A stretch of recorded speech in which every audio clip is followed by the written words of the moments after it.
Tulong! Tulungan niyo ako! Tulong! Tulungan niyo ako! Hinahabol ako ng mga aswang! Papatayin nila ako! Sino ka? Bakit naliligo ka sa sarili mong dugo? Ako si Hernan. Mga aswang, hinahabol nila ako. Alam kong kayong dalawa lang ang makakatulong sa akin. Anong ibig mo sabihin? Mga simpleng tindero lang kami ng pinya. Hindi nga namin mapalago ang negosyo namin to eh. Tama ang asawa ko. Mga tindero-tindera lang kami. At hindi namin alam kung paano ka matutulungan. Huwag na kayong magkaila. Kilala ko kayong dalawa. Kala ba ninyo matatakasan nyo sila? Diyan kayo nagkakamali. Ha? Anong ibig mo sabihin? Sino ka ba talaga? Kung totoo man ang sinasabi mo na hinahabol ka ng mga aswang, nasan sila? Oo nga. Bakit wala pa sila rito? Niloloko mo ba? Ha? Hindi. Mauro, may mga paparating. Maganda kayo. Mga aswang ang mga yan. Agnes, pakikuha mo yung minasbad natin. Ikaw na malalaki. Magtago ka rito at kami nang bahala sa kanila. Sige Mauro, sandali lang. Tiyo, totoo po ba? Mga aswang ang mga nagkalat dyan sa labas ng tindahan natin? Oo, Monching. Mga aswang sila. Tingnan mo mga mata nila nagbabaga. Ikaw na ang bahala magbantay dito sa tindahan natin at sa lalaki. Kami na ng Tia Agnes mo ang haharap sa mga yan. Sigurado po kayo, Tiyo. Mukhang marami ang mga aswang na yan Baka hindi po nyo kayanin. Malalaman din natin yan mamaya. Basta, huwag mong iiwan ang lalaking yan Protektahan mo siya kapag may aswang nalalapit dito. Opo, ako na pong bahala, Tiyo. Mag-ingat po kayo ni Tia. Sige, Agnes, nandito ka na pala. Tara, harapin natin ang mga nilalang na yan. Sige Mauro, malalaman din natin kung anong pakay nila sa lalaking ito. Huwag lang sila magkakamali sa mga hakbang nila. Totodasin natin sila. Tayo na, Agnes.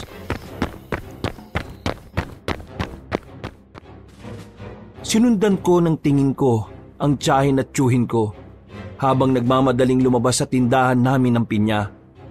Inalalayan ko naman ang lalaki para makapwesto sa bahagi kung saan hindi siya madaling makita. Magtatanong sana ako sa kanya, ngunit nawalan siya ng malay. Dahil dito kabanong, nagpasya na akong silipin kung ano na ang sitwasyon sa labas. Sa tulong ng liwanag na nagmumula sa buwan, nakita kong kaharap ni Tiyo ang humigit kumulang sa 10 aswang. Dulot ng pag-aalala ko, lumabas na rin ako para tulungan silang dalawa. Sinabi nang huwag kang lalabas Nagmatigas ka pa rin. Gusto ko lang pong tumulong sa inyo ni Tia. Ganyan palang itsura ng mga aswang, Tiyo. Nakakatakot at para mga mababangis na hayop.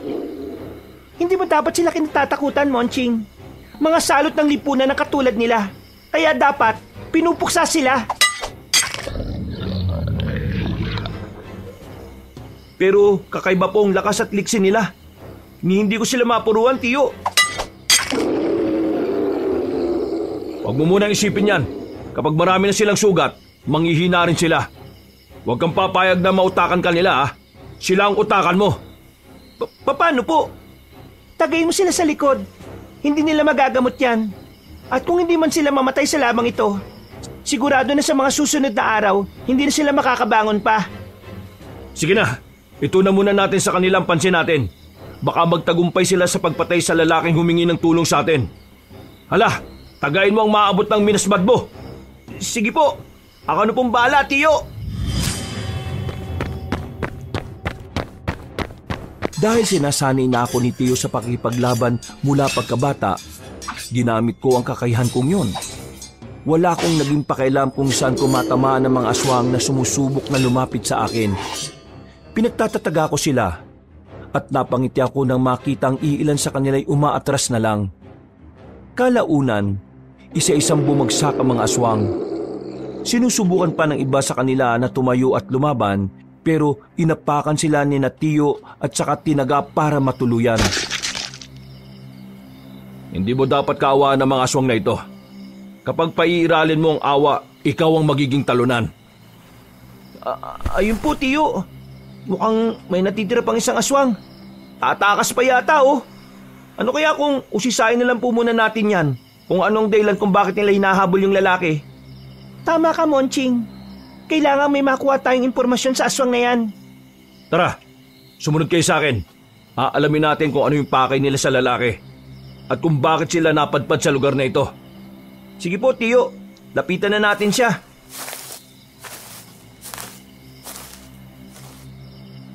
Hoy ikaw, aswang! Anong pakay niyo sa lalaking tinutugis ninyo? Anong kasalanan niya sa inyo? Magsalita ka! Huwag kang maging pipi ha! Kanina ang tapang-tapang mo, sigaw ka ng sigaw. Pero ngayon parang umurong na rin pati ang dila mo. Parang ayaw po niya talaga magsalita, Tiyo. Oh. Wala tayong mapapala sa kanya kung ganyan. Lahat ng mga kasama niya, wala ng buhay. Kung ayaw naman niyang magsalita at sumagot sa tanong natin, alam na ninyo kung ano ang dapat sa kanya. Monching, gusto mong ikaw mismo ang tumapos sa aswang na ito? Pero, Tiyo, Huwag mong kaawaan ng aswang na yan. Marami pa siyang mabibiktima kung hahayaan natin siyang mabuhay. At panigurado, kung mambibiktima man siya, hindi rin siya maaawa ron. Sige Monching, tayo ang mga berdugo ng aswang at hindi ka dapat matakot na pumatay ng mga kauri nila. Hala, sige na! Napatango ko kina Tia at noon din, tinaga ako sa liig ng aswang. Nung una, nanginig ang mga kamay ko kabanong. Pero nang ikalawang beses kong tagain ang nilalang, doon ako nakaramdam ng kakaiba. Dahil nakita kong buhay pa rin siya, minabuti kong ulitin ang pagtaga ko hanggang sa hindi na siya humihinga. Napatakip naman sa balikat ko ang Tiyo Mario ko dahil sa ginawa ko. Yan, ganyan nga pamangkin. Ang mga kagaya nila ay dapat na pinapatay. Wala silang lugar rito sa mundo dahil mambibiktima lang sila ng mga inosente. sige po, Tiyo. Ano pong gagawin natin sa mga katawan ng aswang na ito? Mas mabuti siguro kung sunugin natin ang mga ito. Hindi naman madaling maamoy yan dito kasi medyo may kalayuan ng ibang bahay. Ang problema lang natin, daanan ng ibang tao ang bahaging ito. Baka mapansin nila ang gagawin natin. Hindi naman siguro. Sige, ganito na lang. Doon na rin natin itapon ng mga balat ng pinya para isipin nilang mga basura lang ang itinapon natin at sinusunog natin. Opo, mas mabuti nga po kung ganon, Tia. Para hindi na sila maghinala pa. Monching, pakitulungan mo muna ako para mas madaling matapos. Agnes, balikan mo na muna yung lalaki sa loob ng tindahan. Baka kung napano na siya. Sige, Mauro. Mauna na ako sa inyo, ha. Mag-iingat kayo. Baka may iba pang aswang na umaaligid dito. Sige lang, kami nang bahala ni Monching sa kanila kapag may natitira pa rito. Oo nga po, Tia Agnes. Hindi ko pababayaan si Tiyo rito.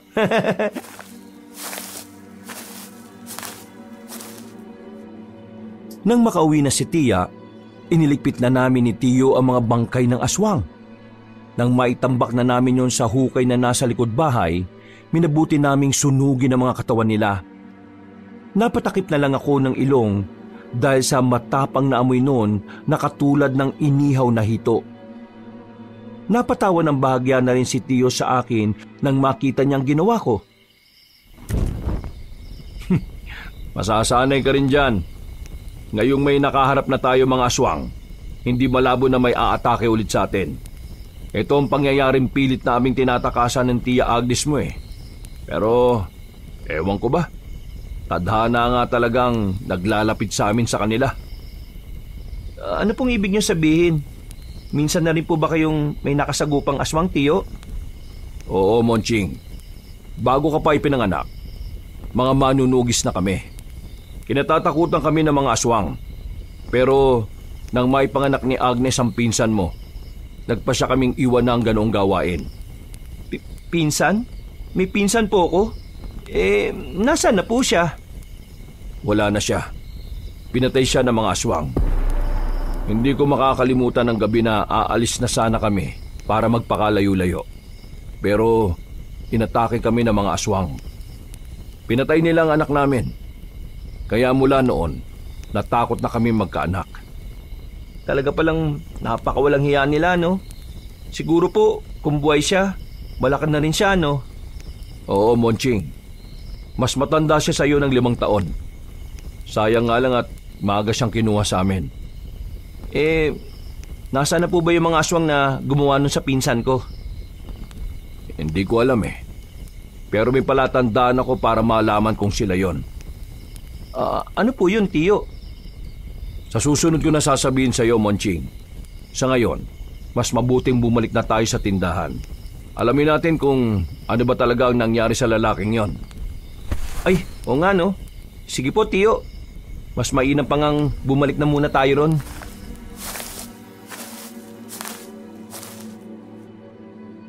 Pagdating namin sa tindahan, nakita naming umiiling si Tia Agnes. Nagtaka kami kung ano ang dahilan nun. Pero nang ibaling namin ni Tiyo ang pansin namin sa dugo ang lalaki, nalaman naming tuluyan ng nalagutan ng hininga ang nasabing lalaki. Sa kadahilanang yon, minabuti namin ni Tiyo na magukay na lang ng libingan para sa kanya upang doon na siya ilibing. Pagkabalik namin sa tindahan, tinapos namin ang pagliligpit doon saka umuwi na rin sa bahay na hindi rin naman kalayuan doon. Ano kaya ang pakay ng mga aswang sa lalaking yun, no? Yan ang hindi natin alam.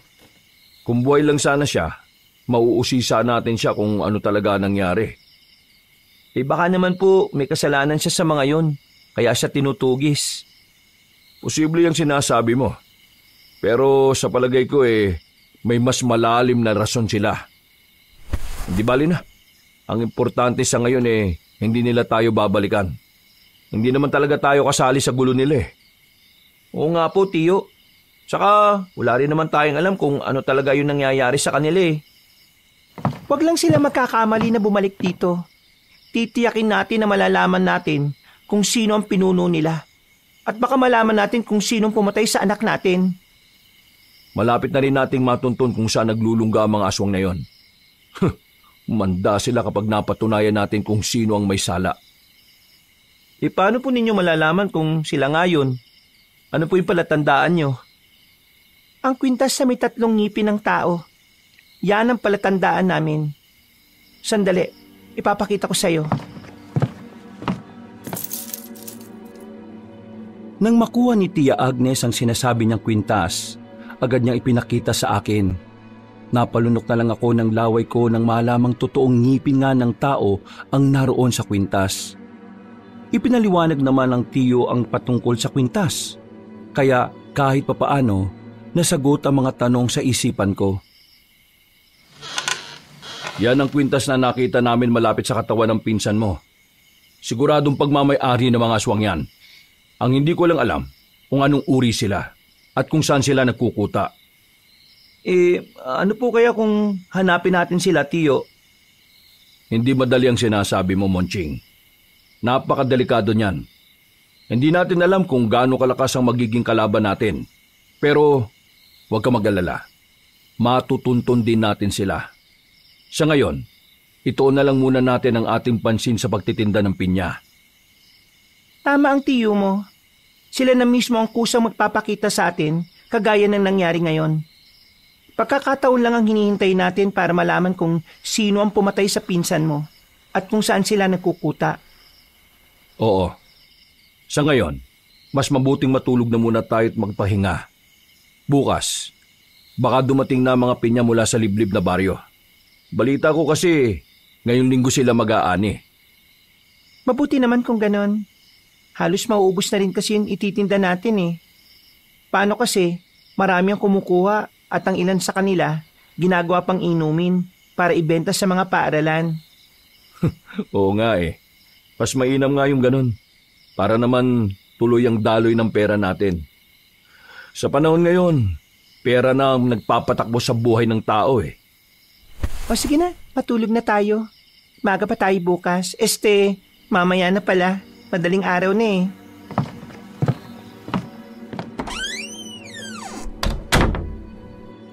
Nagkasundo kaming 3 na magpahinga na muna. Dumaan naman ang mga araw at naging abala kaming 3. Dahil marami ang bumibili, hindi na nila nagawa pang isipin ang patungkol sa nangyaring paglusob ng mga aswang. Ang ipinagtataka lang nila, Tiyo, halos lumipas na ang 2 linggo pero hindi pa rin nakakarating ang mga pinyang dadalin sana sa kanilang tindahan. Ano kaya nangyari kina Felipe? Bakit kaya hanggang ngayon wala pa rin ang mga pinya nila. Aba malay ko, baka sa iba na nga nila ibinenta yun eh. Baka may bumili sa kanila na mas mahal nun. Nangako naman po sila sa atin na sa atin ibebenta, di ba? Yan nga rin ang una kong iniisip eh. Pero malay natin, negosyante rin ng taong yun eh. Kung saan siya makakatubo ng malaki, dun siya. Alam nyo, hindi maganda ang kutob ko eh. Pakiramdam ko may masamang nangyari sa kanila. Baka nilusob sila ng mga tulisan at kinuha ang mga paninda nila. Liblib ang baryo nila at medyo malapit sa bundok. Hindi malabong mangyari yun. Ano naman kaya kung puntahan natin ang baryo nila para malaman po natin kung ano talaga nangyari? Oo nga no. Pwede natin silang puntahan para alam natin kung ano ang totoong nangyari. Ano naman po ang gagamitin natin sa sakyan papunta ron? Panigurado na mahirap ang daan doon. Mas mabuti siguro kung manghiram muna tayo ng kangga at saka kalabaw sa kanayo natin. Kina Mang Berting. Oo, mas mainam nga yung naisip mo, Agnes. Babayaran na lang natin sila kapag nakauwi na tayo rito. O sige, ako nang pupunta ron para manghiram. Hindi naman sila siguro tatanggi. Sana. Pero bukas na ng madaling araw tayo aalis dito. Aabutin tayo ng gabi sa daan kapag ngayon tayo pumunta ron eh. May kalayuan din naman yon. Hindi ba? Oo siya. Sige. Mahirap na rin at baka may haharang pa sa atin sa daan.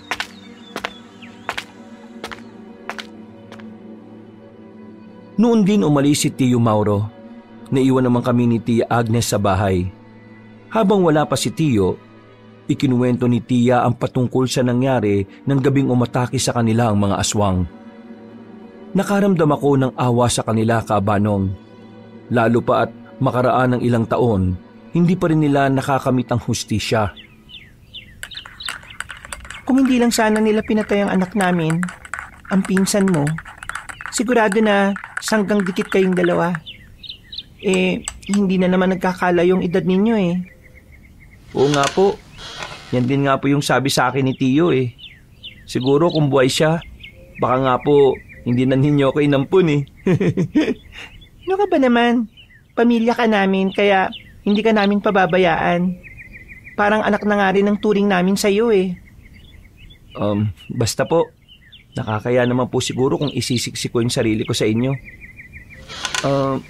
Teka, ano po ba talaga yung nangyari kina nanay at tatay? Halos wala po kasing kinukwento si Tio sa akin eh.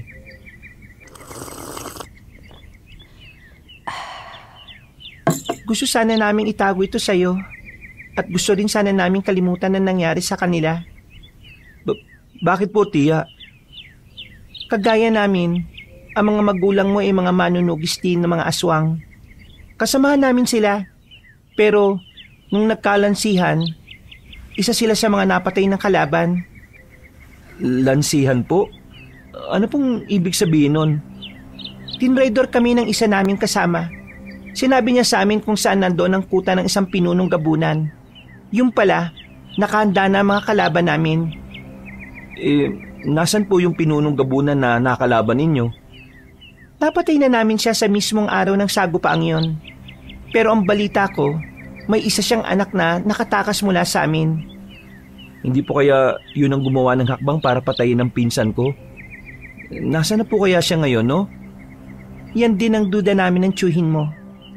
Ilang taon naming hinanap ang aswang na yon pero hanggang ngayon, hindi namin siya matagpuan. Natigil ang pag-uusap namin ni Tia nang marinig namin ang boses ni Tio Mauro sa labas ng bahay.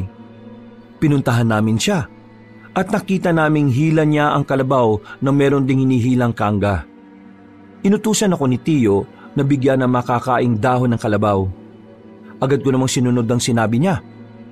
At nang matapos kong gawin yon, bumalik ako sa loob ng aming bahay. Nang marinig kong nagkukwentuhan sila Tio at Tia, napahinto ko sa kami na buting makinig na muna sa kanila. Kailangan mahanap na natin ang aswang na yon. Panahon na siguro para maningil tayo. Pero hindi pa natin talaga alam kung saan siya naglulungga. Isa pa, dalawa lang tayo. Baka kung ano pa mangyari sa atin kung susugot tayo ron. mag-iingat naman tayo Gusto ko nang maipaghiganti ang anak natin Matagal na rin hindi tayo nakakasagupa ng mga aswang na yan Akala ko ba magbabagong buhay na tayo? Sana. Pero kahit ano pa ang gawin natin, sinusundan pa rin nila tayo Ibig sabihin yan, papalapit na rin sa atin ang aswang na hinahanap natin. Ay nako. Saka na natin isipin ang bagay na yan. Sa ngayon, pagplanuhan na natin kung anong oras tayo aalis bukas. Ay teka, isasama ba natin si Monching? Mas mabuti siguro kung wag na. Walang tatao sa tindahan natin Mabilis lang naman tayo kasi aalamin lang natin kung bakit hindi pa rin dinadala rito yung mga pinya. Sige, malalaman din natin ang rason nila bukas. Lumapit na ako kina Tio Mauro at inihayag ko sa kanila ang kagustuhan kong sumama sa kanila. Ipinaliwanag ko na rin ang magiging tulong ko sa kanila kung sakali. Kaya kalaunan nakumbinsi ko rin sila. Dahil malapit ang gumabi noon, nagpasya na kaming magpahinga na muna. Maaga kaming aalis, kaya maaga rin kaming natulog. Bandang 3:00 ng madaling araw, nagising kaming 3. Nang makapaganda na kami, agad kaming umalis sakay ng kangga na hila ng kalabaw.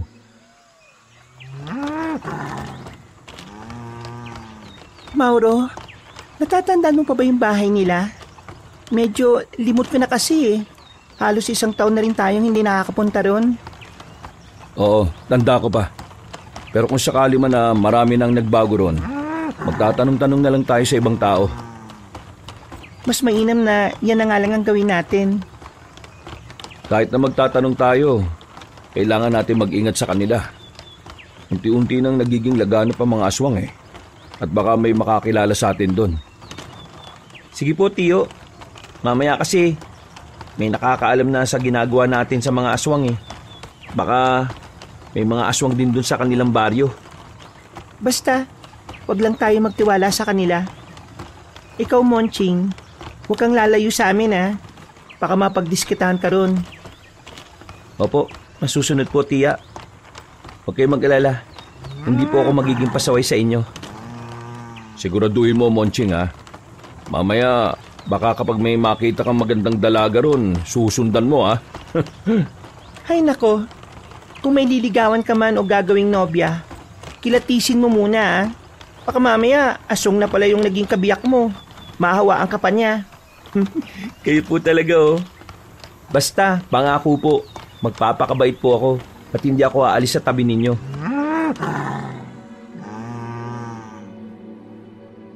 Hindi na namin alam kung ilang oras ang naging biyahe namin, Kabanong. Medyo tirik na ang araw na makarating kami sa liblib na baryo. Agad naming hinanap kung saan ang bahay ng suki namin. Pero malaki na ang pinagbago ng kanilang baryo. Dahil doon, nagpasya na kaming maghanap ng pwede naming mapagtanungan. Subalit, nagtaka kami ni Tio nang mapansin naming sarado ang lahat ng kabahayan doon. Bakit kaya walang mga tao rito sa baryo? Halos lahat ng bahay dito, sarado. Kung meron mang bukas, wala rin mga tao. Mukhang may hindi magandang nangyayari rito Ano naman kaya ang rason at wala sila rito? Tingnan po ninyo yung nasa isang hagdanan. Meron pong bahid ng dugo. Ayun, may isang bahay pong wasak na at parang pinweras ang gibain. Malakas ang kutob ko na may umataking aswang dito. Baka kung nilusob nila ang baryo at inubos na ang mga tao rito. At kung inubos po nila, sana may mga nagkalat na katawan dito, hindi po ba? Ang inala ko baka lumikas sila. Kung may lumusob man dito, sigurado na natakot na sila. Paano na yan? Wala tayong mapagtatanungan? Hindi iisa-isa na lang natin ang mga bahay rito. Hindi naman siguro tayo aabutan ng dilim Sige po. Baka mahanap din naman natin kaagad yung bahay nila. Teka, kung wala po dito yung ibang tao, baka wala rin po sila dito. Yan ang aalamin natin.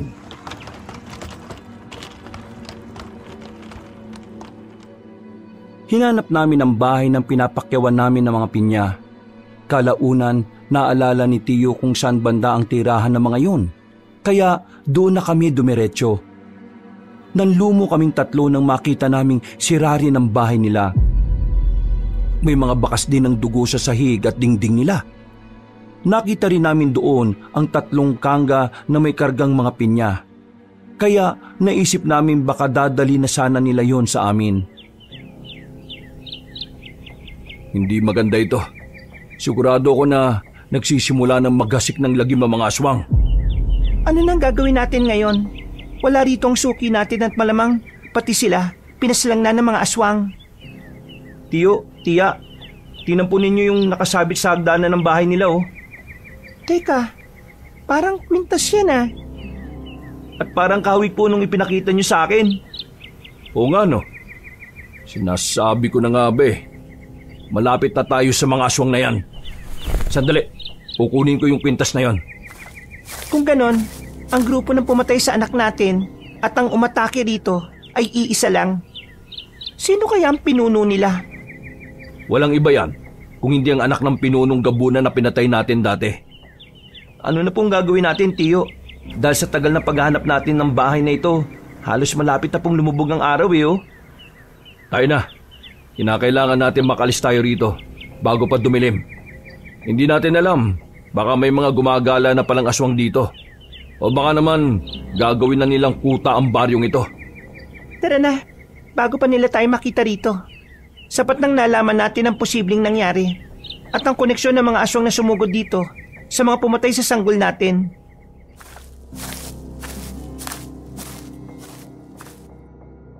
Nagsimula na kami maglakad pabalik sa kangga at kalabaw namin, Kabanong. Akmang sasakay na sana kami roon nang may makita kaming isang matandang lalaki. Nakatingin siya sa amin, kaya napangiti kaming 3 sa kanya. Habang papalapit siya, may napansin akong kakaiba sa kanya. May nakita akong puting liwanag na nakapaligid sa kanyang katawan. Hindi na sana ako pupunta rito. Maamoy nila kayo at masusundan. Sino nila po ang tinutukoy ninyo, mga aswang po ba? Tama ka, mga aswang. Inatake nila ang buong nayon at pinatay ang mga taong ayaw magpayanggaw sa kanila. Kung ganun po, halos lahat ng mga tao dito ginawa na nilang aswang. Kaya po pala walang mga tao sa kabahayan at may mga bahid ng dugo na nasa ibang bahay. Tama kayo. Halos lahat ng taga rito ginawa na nilang aswang. Kayo po, bakit po kayo nandito? Baka po isa rin kayong aswang ah. Kung isa akong aswang, di sana'y inatake ko na kayo. Kahit na hindi pa lumulubog ang araw. Sino po ba kayo? Bakit po hindi kayo sinaktan ng mga aswang? Hindi ako taga rito. Ako si Tandang Judiel. Kagabi, gusto ko sanang tulungan ng mga tao. Pero nang makita kong isa sa kanila, naisip kong baka hindi ko kayanin. Matanda na ako. At ang kakalabanin ko ay mga nilalang na may kakaibang lakas at liksi. Ano pong ginagawa nyo rito? Taga saan po ba kayo? Doon ako nakatira sa bundak. Bumaba lang ako rito para sana magbigay ng babala sa mga taga-nayon. Ngunit nahuli ako ng dating. Kaya kayo, kailangan niyong mag-ingat. Mag-ingat po sa mga aswang? Tama ka, binata. Papalapit na ang kabilugan ng buwan at sigurado na mas magiging agresibo pa sila. Teka, bakit hawak mo ang kwintas na yan? Huwag niyong sabihin na mga aswang din kaya. Nako, hindi po. Nakita namin ang kwintas na ito sa bahay ng suki namin. Malamang, naiwan ito ng aswang. Ang kwintas na yan, pagmamayari yan ng mga angka ng aswang na mababagsik. Teka, patingin nga yan. Napailing si Tandang Judiel. Ilang beses pa niyang binusisi ang kwintas hanggang sa may ipinakita siyang marka sa amin. Napakunot noon naman ako nang makitang may maliliit na ukit pala sa kwintas na yon. Kaya napatanong na ako patungkol doon. Agad namang tumugon sa akin ang matanda at nandilat ang mga mata namin sa aming nalaman. Ang kwintas na ito ay suot ng isang sinaunang aswang.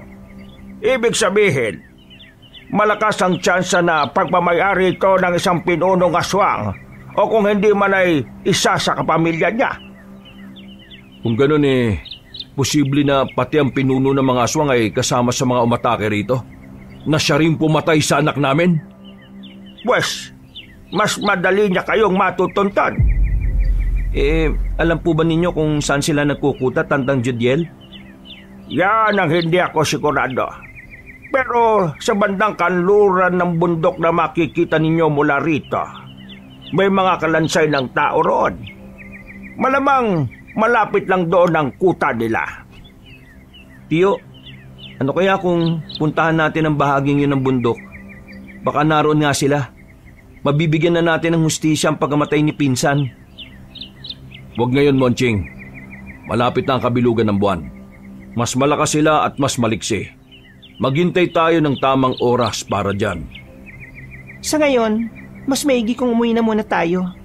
Unti-unti nang dumidilim ang paligid Gagabihin tayo sa daan nito Siya, sige. Mag-iingat kayo. Nakarating na kayo rito at may iwan ang amoy din niya. Mas madali sa kanila ang mahanap kayo. Hindi kami natatakot sa kanila. Sila pa nga po ang dapat na matakot sa amin Alam ko kung ano kayo. At alam ko rin kung ano ang mga ginawa ninyo. Matagal ko na kayong nakikita. Pero ngayon lang ako nagkaroon ng pagkakataon na lapitan kayo. Teka, paano po ba ninyo nalaman ang patungkol sa amin? Sino po ba kayo talaga? Hindi na importante ang bagay na yan.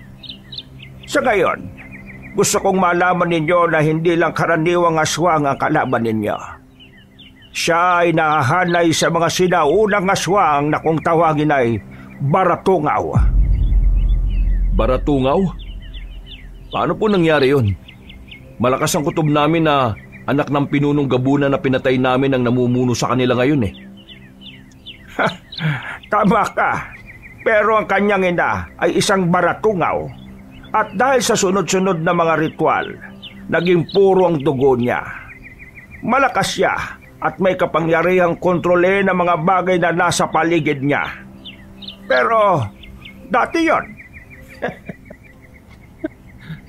Ano pong ibig niyong sabihin dati? Kung may ibang aswang na kayang kumontrol ng mga anino at espiritu, siya naman kaya niyang kontrole ng mga bagay na nasa paligid niya. Lahat po talaga ng mga bagay? Hindi. Ang ibig kong sabihin ay mga bagay na konektado sa kaligtasan. Alam po ba ninyo kung paano namin siya matatalo? Isang bagay lang ang pwedeng tumalo sa kanya. Ang kampilan ng isang sinaunang babaylang manunugis. Kampilan po? Nasaan na po yun? Malamang sa tagal ng panahon, kinakalawang na po yun. Hindi kinakalawang ang kampilang yon, iha. Paano naman po kayo nakakasiguro? Baka po kayo po yung babaylang yon. Ano ba naman kayo? Gano'n na ba ako katanda sa inyong mga mata? Hindi ako yon. Pero alam ko kung nasaan ang kampilan. At may tuturo ko yon sa inyo kung gusto ninyo. Saka na lang po siguro, Tandang Judiel. Aabutin kami ng dilim sa daan Parang napakadelikado na po kasi ng panahon ngayon. Kung gusto nyo ang binatang ito na lang ang isasama ko. Naku, wag na po. Tandang Judiel. Salamat na lang po sa inyo. Pwede naman po kung sumama sa kanya Permiso lang po ninyo, Tiyo. Yun ang kailangan ko. Hindi ako pumapayag. Hindi natin alam kung ano yung panganib na nakaamba sa iyo ron. Mas mabuti nang magkakasama tayong tatlo. Mas masisiguro pa natin ang kaligtasan ng isa't isa. Ay, kayong bahala. Basta, kung sakaling kailangan ninyo ang tulong ko, puntahan lang ninyo ako sa bundok. Hanapin nyo ang kuweba sa bandang kanluran ng bundok. Tawagin nyo ako at lalabas ako ng walang alinlangan. Sige po. Maraming salamat po, Tandang Judiel.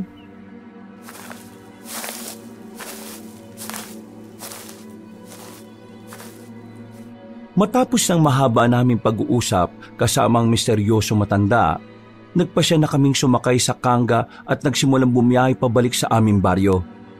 Dahil maliwanag ang buwan, hindi kami nahirapang baybayin ng daan pa uwi. Hindi na rin namin naiwasang pag-usapan ang patungkol sa nangyari sa baryo ng suki namin, pati na sa misteryosong matanda na nakausap namin. Naniniwala po ba kayo sa mga sinabi ng matandang yon? Para kasing napakarami niyang lihim na tinatago eh. Yan din ang iniisip ko. Kaya rin hindi ako pumayag sa gusto niya eh. Kasi wala akong tiwala. Malay natin, baka siya pa yung pinuno ng mga aswang eh. Oo nga, yan din ang iniisip ko kanina. Baka gamitin pa niya si Monching laban sa atin. Eh hindi naman po ako papayag sa gusto niya. Baka siya pa yung patayin ko. Kahit na, Monching, iba pa rin kung nag-iingat tayo. Hindi natin siya kilala. Sa panahon ngayon, 3 lang tayo ang kailangan magtiwala sa isa't isa. Tama ang Tiyo Mauro mo. Wala tayong ibang dapat na pagkatiwalaan. Baka may masamang mangyari sa atin eh. Minsan na kaming tinraidor at hindi namin papayagan na mangyari ulit yon. Naintindihan ko po kayo, Tiyo Mauro. Panandalian kaming naging tahimik habang naglalakbay. Nasa ganong estado kami nang makarinig kami ng mga ingay sa paligid. May mga kakaibang huni at may mga yabag ding nakasunod sa amin. Minabuti naming ihanda ang mga minasbad namin para sa kung anumang posibleng mangyari. Nagpatuloy kami sa pagbabiyahe, pero natigilan kami nang may makita kaming mga mabalahibong tao na nakaharang sa daraanan namin. Nakatayo lang sila at nakatitig sa aming 3 habang nakaambang umatake. Maganda kayo. Siguradong tayo na ang pakay ng mga yan. May nakasunod sa atin kanina. Monching, matyagan mong bandang likuran natin ha. Sigurado na may aswang din na magmumula dyan. Sige po, Tia. Ako na pong bahala. Sasabihin ko kagad kapag may napansin akong gumagalaw na ibang nilalang, Tia. Yan ang gagawin mo. Hindi tayo dapat maisahan ng mga yan. Halina kayo. Lapitan natin sila. Sige Mauro, ikaw na ang maunang maglakad. Maging alerto lang tayo ha. Para kung susugod man sila sa atin, magagawa natin silang labanan. Sige po, Tiyo. Ako na lang ang bahala kapag may sumugod sa likuran natin.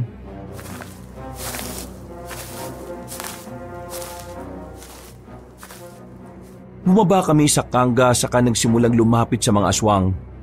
Marahang kaming humakbang para lapitan sila. Pero nakailang hakbang pa lang kami nang umangil ang mga aswang na nasa unahan namin. Kasunod noon, may huminto rin sa likuran namin. Napalingon ako at napalunok ng laway nang makita ko ang 10 aswang na naroroon. Tiyo, mga 10 aswang na nasa likuran natin. Kung ganon, mga nasa 20 ang magiging kalaban natin.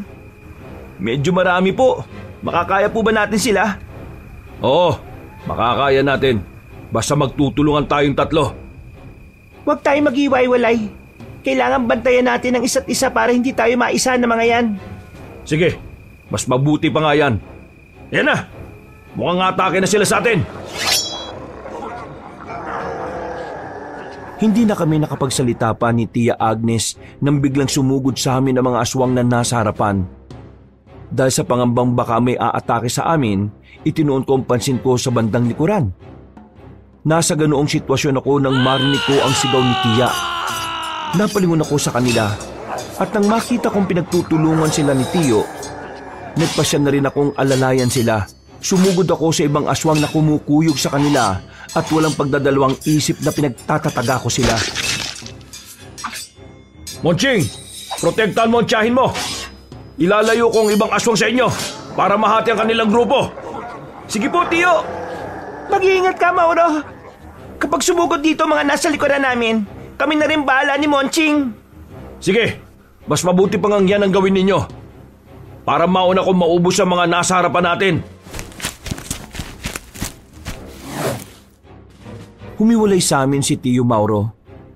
Naging tama ang pasya niya. Nagkawatak-watak ang mga aswang.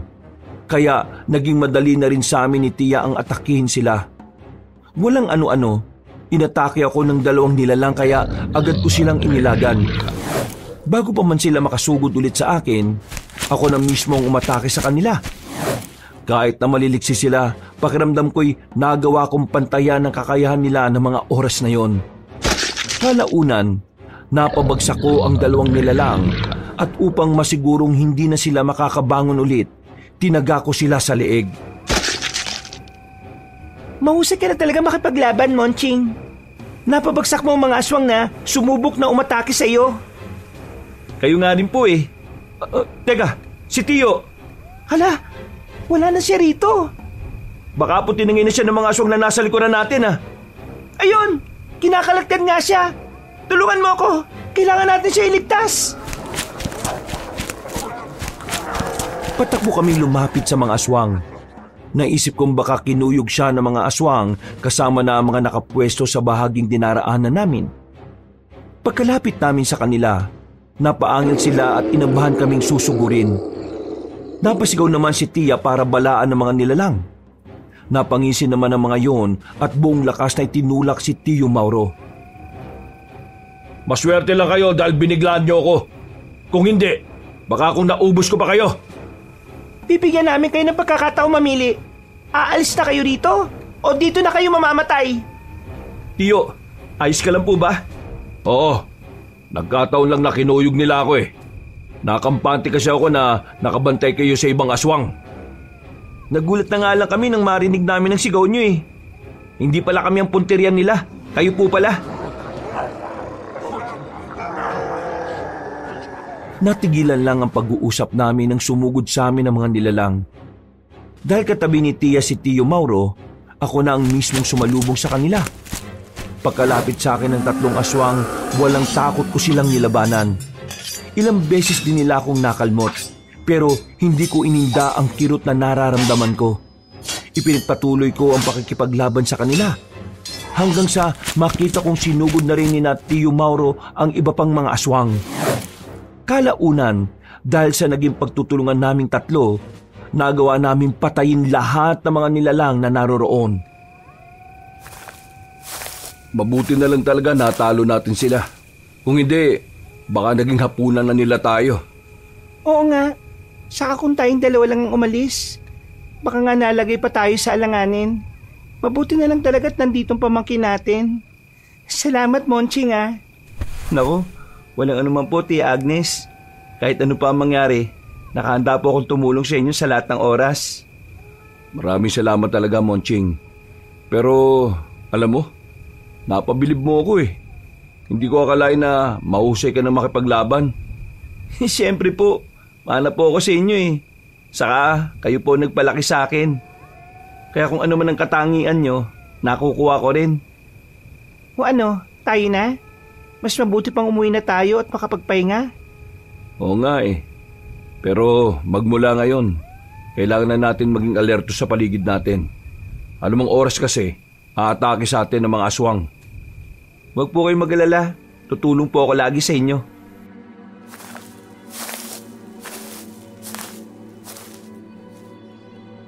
Nagpatuloy ang aming paglalakbay hanggang sa makauwi na kami sa bahay.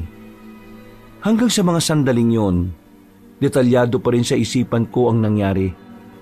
Dulot na matinding pagod namin at dahil malapit na rin magmadaling araw noon, nagpasya na muna kaming magpahinga. Kinabukasan, naging laman ng usapan namin ang patungkol sa naging karanasan namin. Nabahala kaming 3 dahil sa naging babala ni Tandang Judiel sa amin.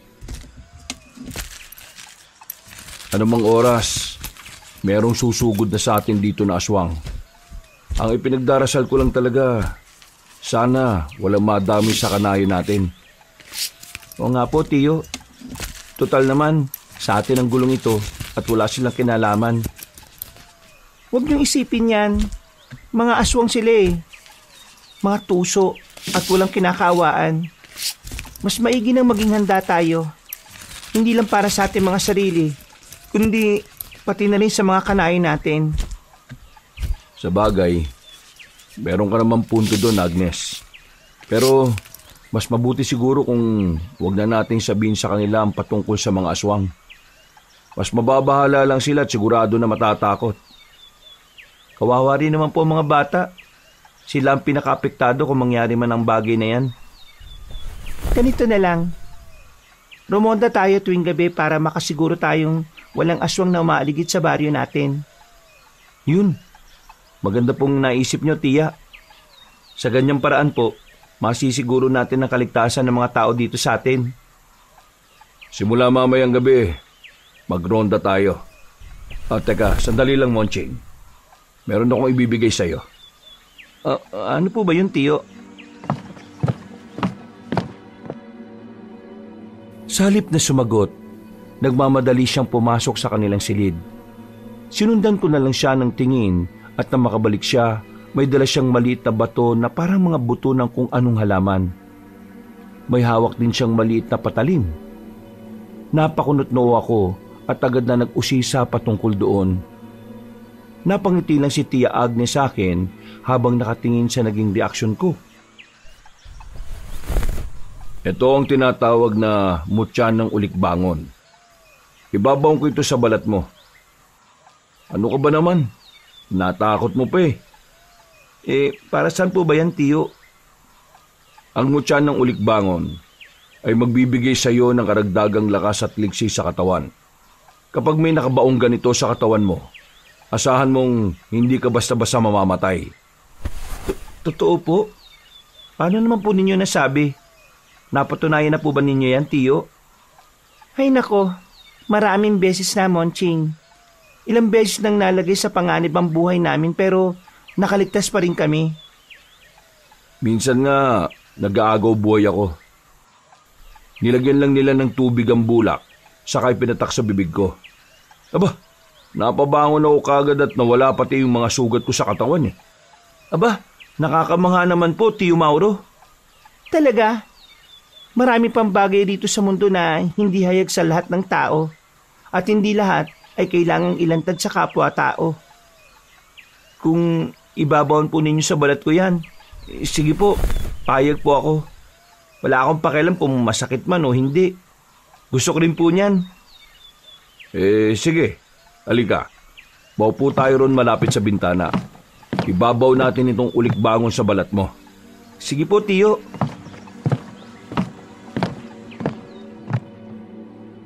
Nang makapwesto na kami kabanong, sinimulan niya ang pagbabaon ng mutya sa balat ko. May mga inihabilin pa sa akin si Tio Mauro na kagad ko namang isinaisip. Pagkatapos namin gawin ang bagay na yon, nagulat kaming tatlo dahil sa mga pagkatok sa pinto ng bahay namin. Inakala ni na Tio na bibili yun ng pinya, kaya inutusan nila akong pagbuksan yon. Nagulat ako nang may isang batang sugatan ang bumagsak sa tapat ng pintuan. Dahil nawalan ng malay ang bata, pinagtulungan namin siyang ipasok sa loob ng bahay at pahigain sa mahabang upuan na gawa sa kawayan. Sino kaya ang batang ito? Ano nangyari sa kanya? Hindi ko alam pero malakas ang kutob ko na biktima siya ng kung anumang uri ng pang-aabuso. May mga sugat oh. Ang mas mabuti pa, hintayin na lang nating magising siya para mausisa. Siya lang ang makakapagkwento kung ano talaga nangyari sa kanya. Oo nga po. Saka iba pa rin kung mula talaga sa kanya yung kwento. Pero teka, hindi maganda ang kutob ko sa batang yan eh. Hindi kaya pakawala siya ng mga aswang? Hindi naman siguro, Monching. Kung pakawala siya ng aswang, bakit may mga sugat siya? Saka kawawang itsura niya eh. Naisip ko rin yung naisip mo, Monching. Pero hindi dapat tayo kagad humusga. Kinawawa ang bata eh. Hindi bale, malalaman din natin yan kagad kapag nagising siya. O sige na, mas mabuti siguro kung magluto na muna ako ng lugaw para pagkagising ng bata, magkalaman ng mainit ang tiyan niya. O sige, mas mabuti pa nga siguro. Ako nga medyo gutom na rin eh. Nagpaalam sa amin si Tia Agnes saka tumungo sa kusina. Nung naiwan na kami ni Tiyo sa sala, pinag-usapan namin ang patungkol sa pagroronda na gagawin namin. Nasa kalagitnaan kami ng pagkukwentuhan nang marinig namin ang pag-ungol ng bata. Naibaling ko ang pansin ko roon at napansin kong napapakuyom siya ng kamay at animoy gusto niyang magpumiglas. Masalimuot siguro yung napagdaanan ng batang ito. Ewan ko nga lang kung saan siya talaga nanggaling. Kahit nga na may pagdududa ako sa kanya, nakakaramdam pa rin po ako ng awa. Sa ganyang kamurang edad niya, nakaranas na siya ng hindi maganda. Oo nga eh. Siguro, kung inatake ng mga aswang ang pamilya niya, siya lang ang nakaligtas. Ay, mabuti na nga lang po't hindi siya pinabayaan ng kanyang gabay. Kung nagkataon, baka pati siya ginawa na rin hapunan ng mga nilalang na yun. Nasaan po ko? Ang mga magulang ko? Ano po nangyari? Oh, gising na siguro siya, Monching. Hindi po, nananaginip lang po siguro. Kanina ko pa po napapansin ang mabilis na paggalaw ng mata niya kahit nakapikit siya. Bata, gising ka na ba? Huwag ka mag-alala, ligtas ka na. Ano ba nangyari sa'yo? O ayan po, nagsalita lang po siguro siya ng tulog. Ay nako, kawawang bata. Pati sa pagtulog niya ginagambala siya ng hindi magandang karanasan. Natigil na lang kami sa pagkukwentuhan ni Tio Mauro nang makita naming dumilat na mga mata ng bata. Nagsimula siyang umiyak at hinanap ang mga magulang niya.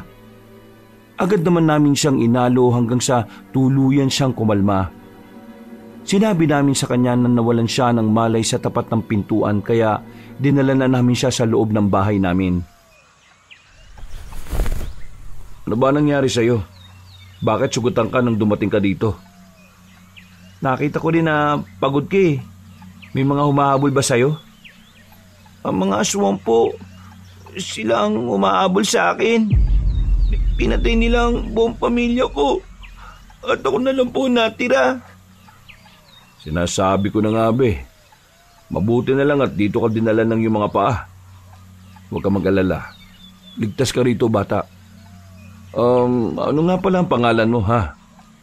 Ako po si Aladdin. Kayo po. Teka, may alam po kayo sa mga aswang? Ako naman si Monching. Siya ang Tio Mauro ko.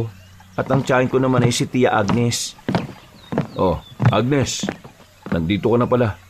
Luto na ba yung lugaw mo? Oo naman. Sandali lang at kukuha ko sa kadadalhin dito. Kailangan mapunan ng mainit na pagkain ng tiyan ng bata eh. O sige, mabuti pa nga. Maraming salamat po ha. Siguro kung hindi ako nakarating dito baka pinatay na ako ng mga aswang. Bakit ba pinatay ng mga aswang ang pamilya mo? Dahil po sa kampilan ni Mamay Soping.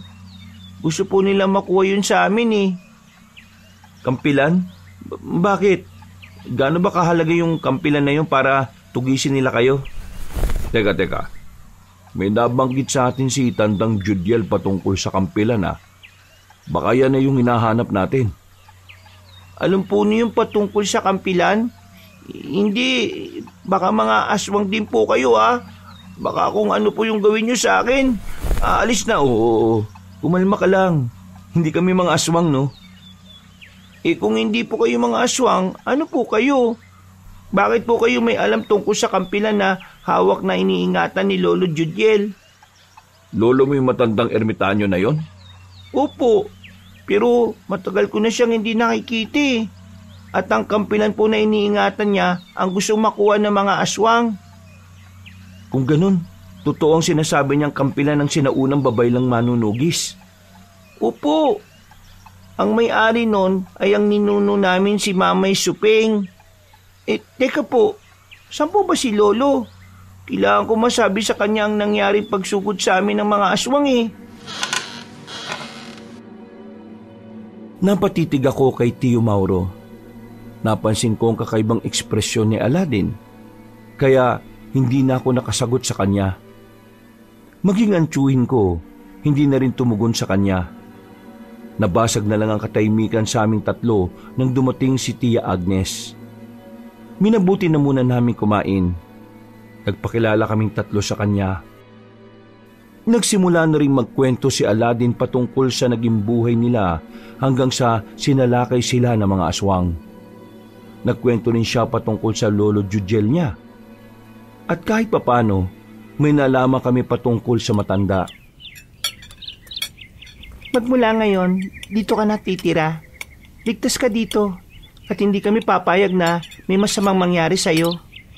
Kung sakali man na may sumugod na aswang dito, o protektahan ka namin. Salamat po. Siguro dito ako dinala ng mga pako dahil alam ng Diyos na magiging ligtas ako sa inyo.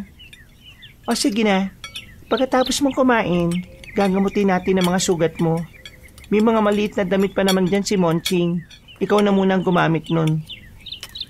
May konting ipon na rin naman po ako ron. Hayaan mo, Aladdin, kapag may oras, mamili tayo sa bayan ng mga bagong damit mo. Talaga po, Kuya Monching? Oo, kaya magpalakas ka ha at magpagaling. Sige po. Basta maging mabait ka lang dito ha.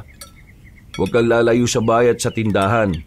Baka may mga aswang na makakita sa'yo at kung ano pang gawin nila. Teka po, bakit po ba marami kayong alam sa mga aswang na yan? Ano po ba kayo?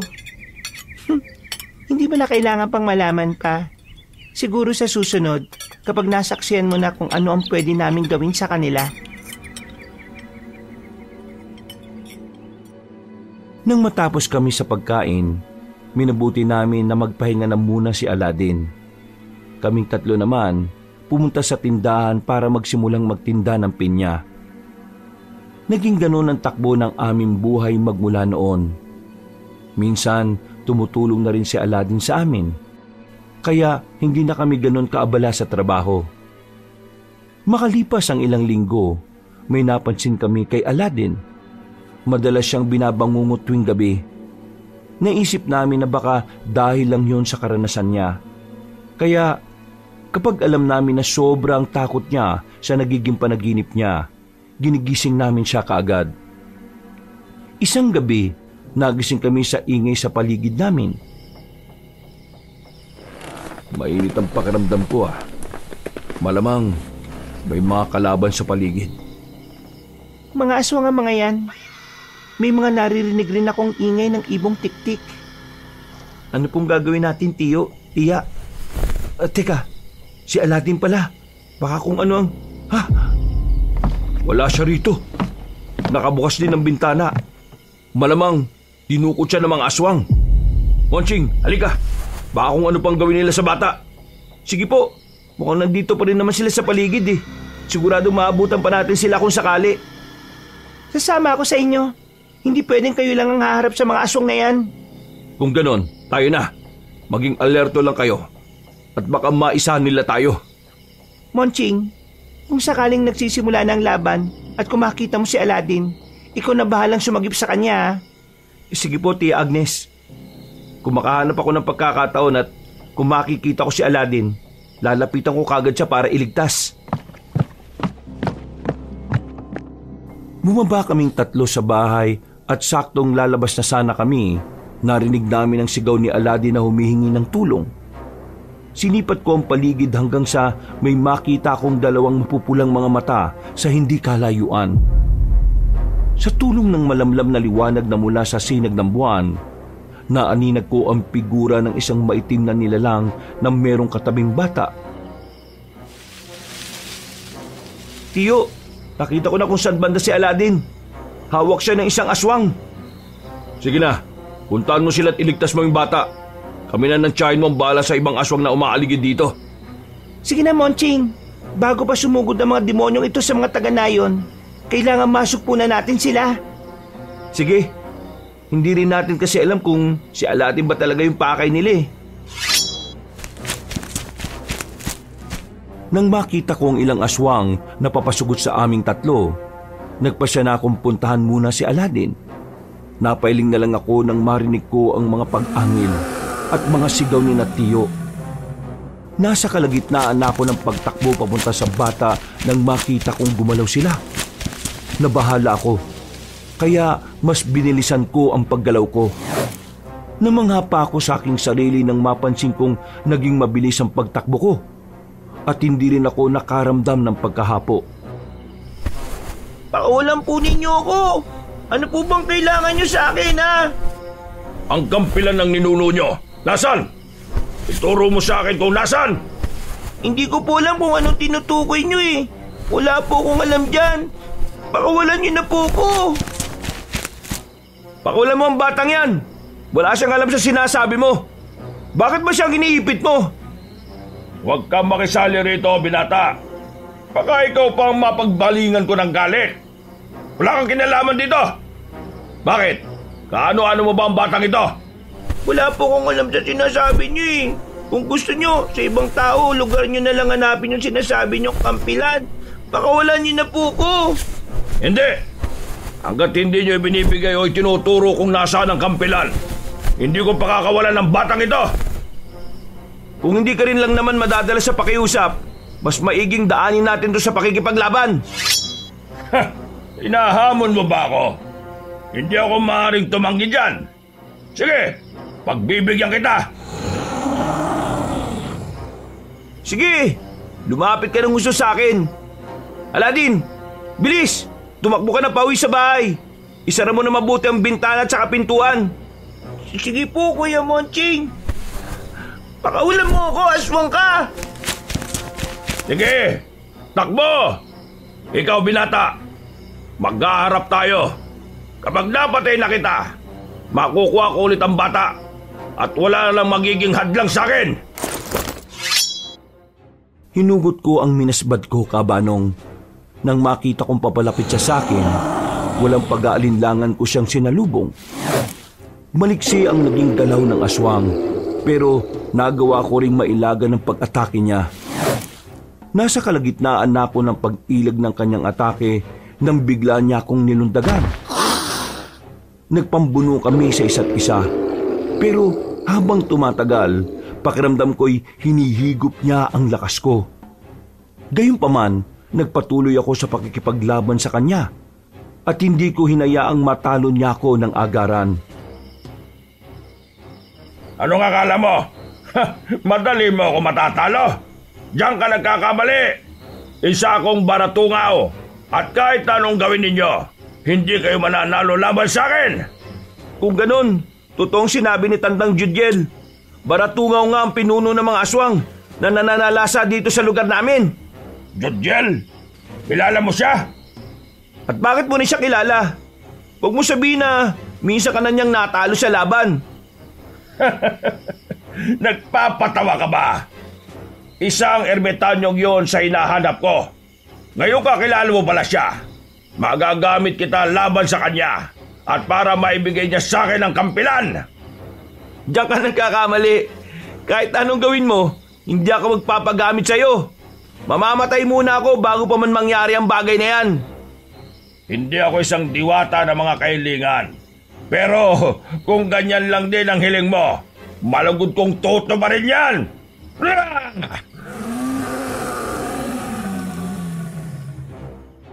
Pagkatapos niyang umangil, mas naging agresibo pa siya.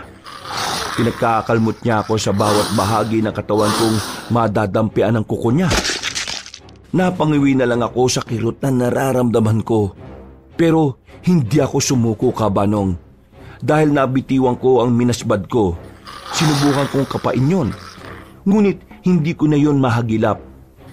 Ilang beses ko pa siyang tinulak para makalis ako sa ganoong posisyon. At dulot ng aking ginawa, nagawa kong punitin ang damit niya. Ang kwintas na yan. Yan din na ipinakita sa akin ni Tio Mauro. Huwag mong sabihin na ikaw ang pumatay sa anak nila ni Tia. Sinong Mauro? Yung manunugis?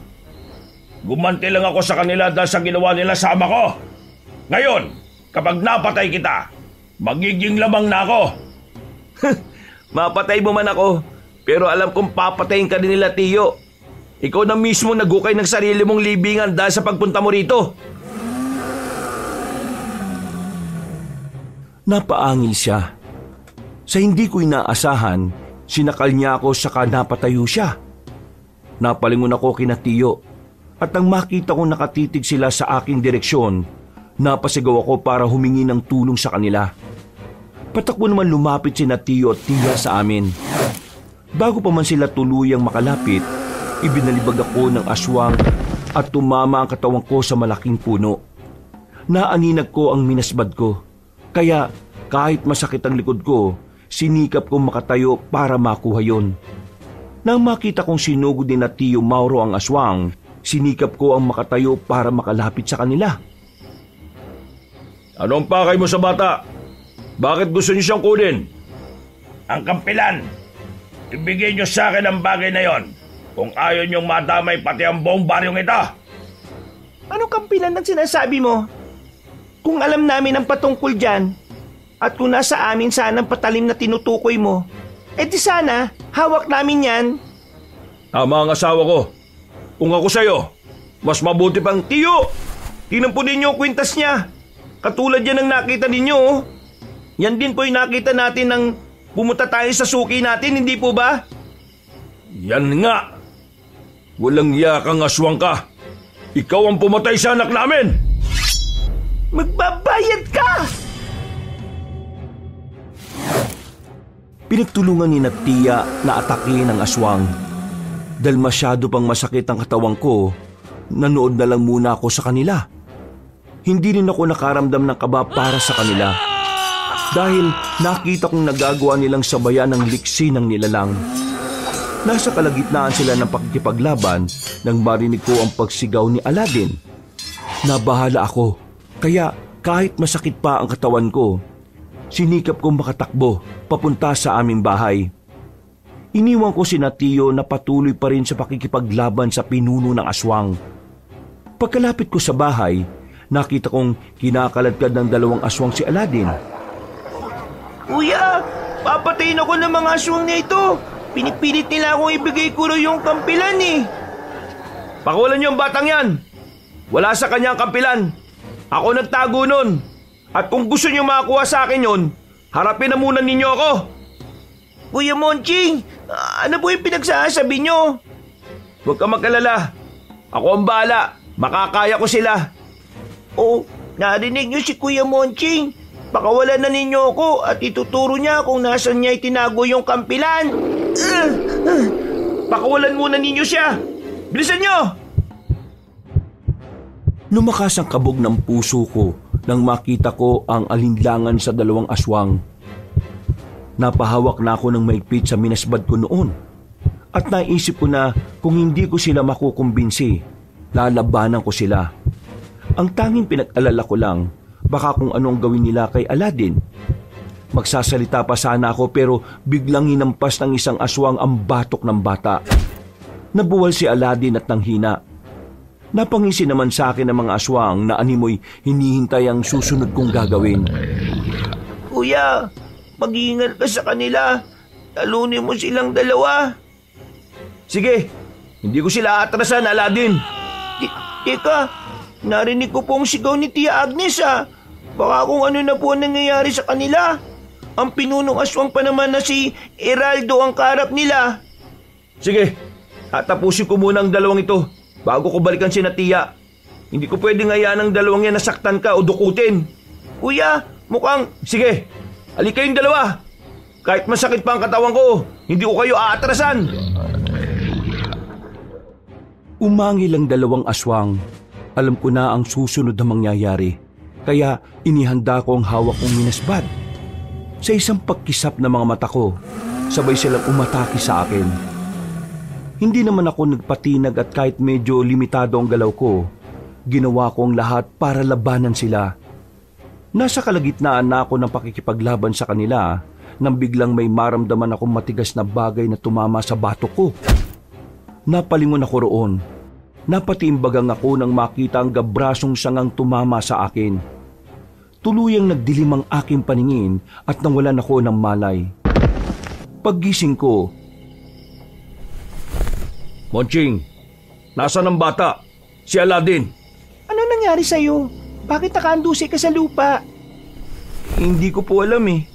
Teka, baka nagtagumpay ang aswang na makuha siya. May tumama kasing malaking sanga sa bato ko eh. Nawalan po ako ng malay.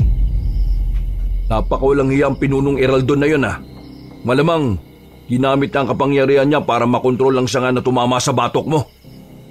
Si Aladdin, kailangan mahanap po natin siya. Sigurado na papatay nila siya.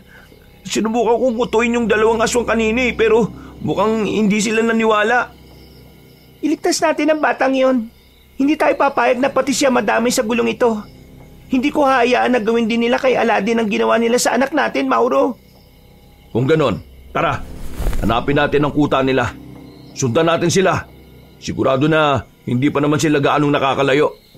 Eh kayo po, ano pong nangyari? Nakipaglabang kaming 2 ng tiya mo sa aswang. Pero nasa kalagitnaan ng laban namin, ginamit na ang kapangyarihan niya. Nagulat na lang kami nang may mga ugat na nakapulupot sa paa at binti namin. Susubukan sana naming umalis sa ganung sitwasyon pero parang nakapako ang buong katawan namin dun eh. Napakawalang iya talaga yung aswang na yon. Siya nga ang aswang na hinahanap ninyo. Nabanggit niya sa akin na gumanti lang siya sa inyo dahil pinatay niyo yung ama niya. Talaga nga napakademonyo niya. Pero hindi. Kung nagawa niyang patayin ang anak namin para makapagiganti, kailangang hindi natin payagan na gawin rin niya yun kay Aladdin. Kapag hindi niya nakuha yung kampilan. Si Tandang Judgel, kailangan makita natin at makausap siya patungkol sa paghahanap ng mga aswang sa kampilan. Kung ganun po, kailangan natin siyang puntahan doon sa bundok na tinitiran niya. Tara na, bago pa tayo mahuli sa pagliligtas kay Aladdin. Kahit na masakit ang katawan ko kaabanong at medyo nahihilo pa ako, sumama ako kina Tiyo. Dahil naamoy pa rin namin ang lansa ng hangin, alam namin na magagawa pa naming sundan ng mga aswang. Napaisip ako kung bakit hindi pa rin natatagpuan ng mga aswang ang hinahanap nila gayong iisang bundok lang din naman ang tirahan nila ni Tandang Judgel. Hindi po kaya may koneksyon din si Tandang Judgel sa mga aswang? Bakit kaya imbis na si Ermitanyo ang atakin nila mga kadugo pa mismo ni Aladdin ang pinapatay nila? Kawawa nga yung batang yun eh. Naipit siya sa gulo na wala naman siya kinalaman. Kaya nga kailangan natin makausap ang matanda. Siya ang magiging susi ng lahat ng ito. At kung totoo man na siya ang nag-iingat sa kampilan ng sinaunang babayla na manunugis, makakatulong siya sa atin. Paano po ito? Malayong bundok at baka kung abutin tayong 2 araw bago makarating doon kung maglalakad lang tayo. Ano kaya kung hiramin mo na lang muna ulit yung kalabaw at kangga ng kanayo natin? Tulog na sila Pero sige, susubukan ko. Kukunin ko na muna ron at nang may magamit tayo. Ipagbibigay alam ko na lang sa kanya kung sakaling makauwi na tayo. Sige po, para kahit pa paano mas mabilis ang paglalakbay natin papunta ron. Baka kasi hindi na natin maabutang buhay si Aladdin Umalis si Tiyo Mauro para kunin ang kalabaw at kangga ng aming kanayon. Naghintay naman kami ni Tiya at na makabalik na ang tiyuhin ko, nagpasya na kaming umalis at pumunta sa bundok. Habang naglalakbay, nakiramdam kami sa paligid. Sa kabutihang palad naman, wala kaming napansing mga nilalang na nakasunod o nakaantabay sa aming tatlo. Ng mga sandaling yon, pakiramdam ko'y naging mabilis ang biyahe namin at nakarating kagad kami sa paanan ng bundok. Nandito na tayo. Hanapin na natin ang kuta ng mga aswang. Teka, mas mabuti po siguro kung unahin na muna natin hanapin si Tandang Judgel. Siya lang ang makakasagot sa mga katanungan natin Mamaya, baka magkamali pa tayo ng mga desisyon natin. Kung nasa bandang kanluran ng kuta ng mga aswang, malamang nasa kabilang direksyon yon ang tirahan ng matandang yon. Halika kayo, doon tayo pumunta. Iiwan na lang ba natin ang kangga rito? Baka kung ano pong gawin ng mga aswang kapag nakita nila yung kalabaw. Iwan natin yan, pero itago na lang muna natin. Kapag dala natin yan mas madali nila tayo mapapansin. O sige, pero pananagutan natin yan sa kanayo natin kapag nawala Siguraduhin mo lang Mauro na hindi madaling makita ng mga aswang yan. Sige po, balikan na lang po natin yan mamaya. Hanapin na lang po natin si Tandang Judgel.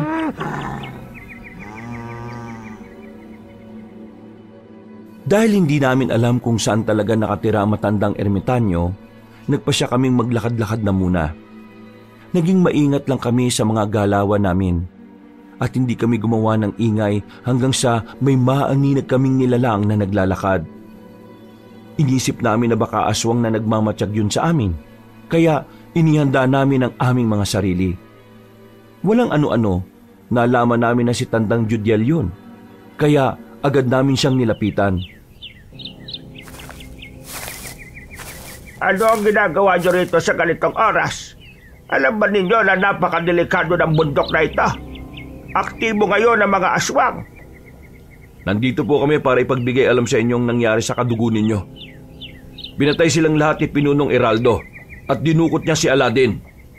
Ano? Pinakialaman ng Pinunong Eraldo ang pamilya ka? Napakaulang hiya talaga ng aswang na yan. Kung nung una pa lang, pinatay ko na sana siya. Wala sanang magiging problema ngayon. Hinahanap nga po nila ang kampilan na nabanggit nyo sa amin. Ewan nga lang po kung ano ang gagawin nila ron. Bakit po parang kilala ka nila? May koneksyon po ba kayo sa mga aswang na yon? Ha? Wala. Ano naman ang magiging connection ko sa kanila? Kayo lang po makakasagot niyan, Tandang Judiel. Pero saka na natin pag-usapan ang bagay na yan. Iligtas na muna natin si Aladin. Oo nga po, kawawa ang batang yun kung sakali. Napakawalang hiya talaga ng mga aswang na yon.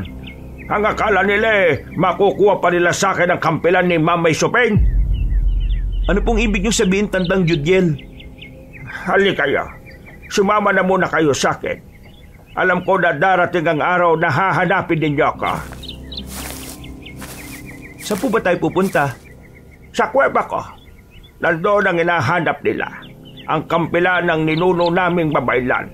Pero hindi na yon isang kampilan. Bakit po, tatay? Basta, tara na. Bago pa man may makakitang aswang sa atin dito.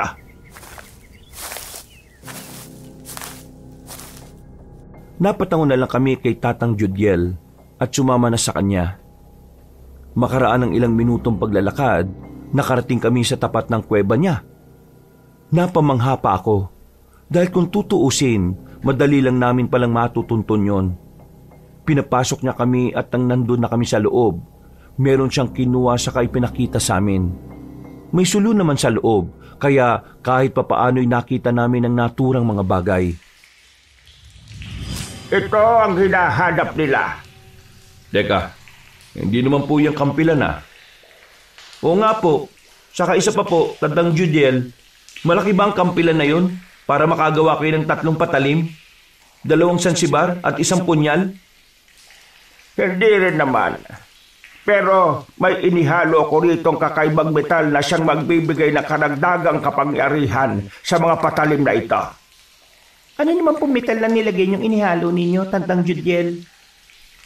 Hindi na mahalaga ang bagay na yan.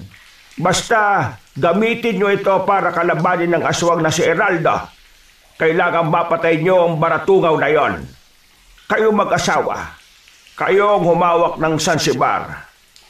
Itong punyal naman ay sa'yo ko ito ibibigay, binata. Salamat po, Tandang Judiel. Ingatan ko po ito at gagamitin laban sa mga aswang. Teka po. Ano po ba ang magagawa nitong mga patalim na ito sa mga aswang? Kapag naitarak nyo yan sa puso ng mga aswang, magiging abo sila ng kusa. Yan ang rason kung bakit gustong makuha ni Pinunong Eraldo ang punyal. Gusto niyang itapon yan upang wala nang maging hadlang sa mga kauri nila. Nang maiabot na sa amin ni Tandang Judiel ang patalim, kagad akong nakaramdam ng kakaibang enerhiya na dumaloy sa buo kong katawan. Napatitig ako kay Tandang Judiel. At sa hindi ko inaasahan, nakaramdam ako ng kakaiba sa kanyang mga ngiti. Nakita ko rin kung paano siya napatitig ng makahulugan kina tiya at tiyo. Kaya nagduda ko sa kanya. Ganun pa man, hindi ko pinahalatang napansin ko ang ginawa niya. Tandang Judiel, hindi po ba kayo sasama sa amin? Ha? Ay, hindi na. Makakaya na ninyo ang mga aswang na yun eh. Pero iba pa rin kung masasamahan niyo kami. Apo naman po ninyo ililigtas natin ah. Kailangan namin ng tulong ninyo. Pero hindi ako makakasama sa inyo eh. Mas mapapahamak lang si Aladdin kapag naroroon ako. Ho? Bakit naman po? Mapapahamak po. Paano naman po mangyayari ang ganun? Pwera na lang kung may ginawa kayo o pinaplanong hindi maganda. Basta. Mas makabubuti sa inyo kung kayo na lang ang pumunta ron. Magiging sagaba lang ako sa pagliligtas nyo sa aking apo. Kung gayon, sige, kami na lang ang pupunta ron. Teka, tama po ba na nasa bandang kanluran ng bundok na ito yung kuta ng mga aswang? Hindi ko alam kung naroon pa rin sila. Pero ramdam ko ang enerhiya ng baratungaw rito. Hala, sige na. Umalis na kayo at baka hindi nyo na maabot ang buhay ang apo ka. Umalis kami sa kuweba ng matandang ermitanyo. Saktong pagkalabas namin, may narinig kaming sigaw ng isang bata na humihingi ng saklolo. Agad kong sinabi kina Tiyo na boses yun ni Aladdin, kaya tinuntun namin ang bahaging kanluran ng bundok. Matatalim ang mga bato roon, kaya nahirapan kaming tatlo sa pagbaybay ng makitid na daan. Naging maingat ako sa paglalakad habang nakasunod kina Tiyo at Tiya. Ilang sandali pa, may nakita kong liwanag ng sulo sa hindi kalayuan. Itinuro ko yung kina Tiyo Mauro, kaya nagkasundo kaming alamin kung ano ang naroroon. Mukhang yan ay hinahanap natin Sigurado ako na dyan din nila dinala si Aladdin. Oo nga po, Tiyo. Teka, boses yun ni Aladdin Sumisigaw siya at humingi ng tulong. Siya nga yun. Ano kaya ginagawa ng mga aswang sa kanya? Teka, at ano naman kaya ang dahilan ni Tandang Judyen para hindi siya sumama sa atin? Malalaman din natin yan. Sa ngayon, iligtas na muna natin si Aladdin at pagigantihan ng aswang na pumatay sa anak natin. Kaya na. Huwag lang tayo magpapalata kagad. Matalas ang pandaman ng mga yan. Mas maigi kung maging maingat tayo sa mga galawan natin. Kapag nandyan na tayo, unahin nating iligtas si Aladdin. Saka na tayo makipaglaban sa mga aswang kung alam natin na ligtas na ang bata. Masusunod po, Tiyo Mauro. Paano kung may haharang sa ating mga aswang? Wala tayong magagawa kung hindi ang labanan sila. Basta, si Aladdin ang prioridad natin. Sige po, Tiyo. Kahit na ano po mangyari, nasa likod po ninyo ako mag-asawa. Maraming salamat, Monching. Nagpatuloy kami sa paglalakad hanggang sa makalapit kami ng husto roon. Doon ka na rin nakumpirma na kuta ng mga aswang ang nakita namin. Narinig din namin ang mga sigaw at iyak ni Aladdin na nagmamakaawang pakawalan siya. Palihim kami pumasok sa kuta nila at inalam kung ano ang ginagawa ng mga aswang doon. Napailing na lang ako at agad na napaturo sa bandang dulo nang makita kong meron silang pinagsasaluhan. Mukhang kalabaw po yun Ang mga walang iya. Teka, hindi ba't yan ang kalabaw na hinira mo sa kanayo natin, Mauro? Tingnan mo nga na maigi. Nako, yan nga. Napakademonyo nila. Paano na ngayon yan? Anong idadahilan natin? Sigurado magagalit ang kanayo natin dahil sa nangyari. Napakahayop nila. Pati ang kalabaw na walang kinalaman sa nangyari, dinamay pa nila. Tayo na. Sugurin na natin sila at pagbayarin. Sandali. Akala ko po ba si Aladdin ang uunahin natin? Mas importante pa rin po ba si Tiyo? Oo nga, Mauro. Unahin na muna natin yung bata. Kahit kasi balik-balik ta rin ang sitwasyon, hindi na ulit mabubuhay ang hayop na yan Bayaran na lang natin sa kanayo natin yan. Oo, sige. Pasensya na't medyo nadadala ako sa galit ko Tinago ko ng maayos yun Tinago ko ng mabuti para hindi makita tapos yan na makikita natin. O sige, tara na. Hanapin natin kung saan nila kinulong si Aladdin. Habang abala ang mga aswang sa pagkain, umikot kami sa kanilang kuta para hanapin ang batang bihag nila. Habang nasa ganong sitwasyon kami, may narinig akong mga ingay. Napalingon ako at napalunok ng laway nang makitang may iba pang aswang na dumating doon. Naisip kong marami ang mga nilalang na pwede naming makalaban. Kaya kinailangan naming maging maingat at mailigtas kagad si Aladdin. Nang may makita akong kulungan gawa sa kawayan, itinuro ko yung kina Tiyo. Naglakad kami palapit doon at nalaman namin doon nga ay kinulong ang bata. Kuya Monching, nandito kayo? Oo, Aladdin, ililigtas ka namin. Anong ginawa nila sa'yo? Sinaktan ka ba nila? Hindi naman po. Pero ang sabi nila, kung hindi raw ibibigay ni Lolo ang kampilan kay Pinunong Eraldo, papatayin din po nila ako. Napakawalang niya talaga nila. Ang akala siguro nila, makukuha pa nila ang kampilan na iniingatan ni Tandang Judiel. Si Lolo po? Nasaan po siya? Ano po nangyari sa kampilan ng mga ninuno namin? Huwag mo nang asahan ng lolo mo. Nandito kami para iligtas ka. Alam, Monching, pakiputol ng tali sa pinto ng kulungan na yan. Sige po, Tiya. Ako na pong bahala. Monching, bilisan mo. Mukhang may paparating dito. Nandiyan na po sila. Mas mabuti po siguro kung magtago muna kayo. Kasama rin po ng mga aswang si Pinunong Eraldo eh. Tama si Aladdin. Magtago na muna tayo. Kailangan hindi nila mahalata ang presensya natin dito. Kahit saan tayo magtago, mapapansin din nila ang ibang samyo ng paligid. Pero sige, kahit pa malaman nilang may ibang tao rito, basta hindi nila malaman ang pagtataguan natin.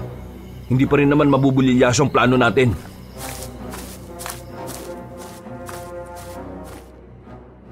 Agad kaming nagtago nang marinig namin ang mga yabag na papalapit sa kinaroroonan namin. Saktong nakapagtago na kami nang makita naming lumapit sa kulungan ng 4 na aswang. Nang naroroon na sila, binuksan ng 3 aswang ang kulungan ni Aladdin at pumasok roon si Pinunong Eraldo. Bukas ng gabi, kapag hindi pa nakarating dito ang lolo mo para ibigay sa amin ang kampilan, lilitsuin ka namin at pagpipiestahan. Hindi mangyayari ang iniisip nyo. Pupuntahan ako ni Lolo at ililigtas. Diyan ka nagkakamali. Hindi ka na niya maililigtas. Pagkaapak pa lang na matandang yun dito, tsak na kukuyugin na siya at magtutulungan ng mga aswang. Pero ang alam ko, babalikan ako ni Lolo eh. Kasi mahal niya ako.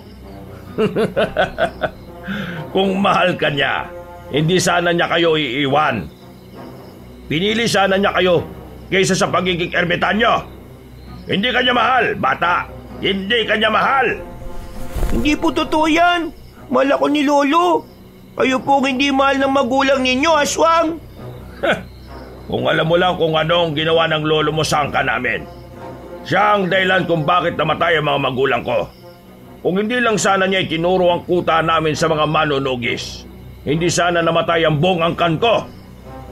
Dapat lang naman siguro sa inyo yan eh. Mga masasama kasi kayo. Nananakot at nambibiktima kayo ng mga inosenteng tao.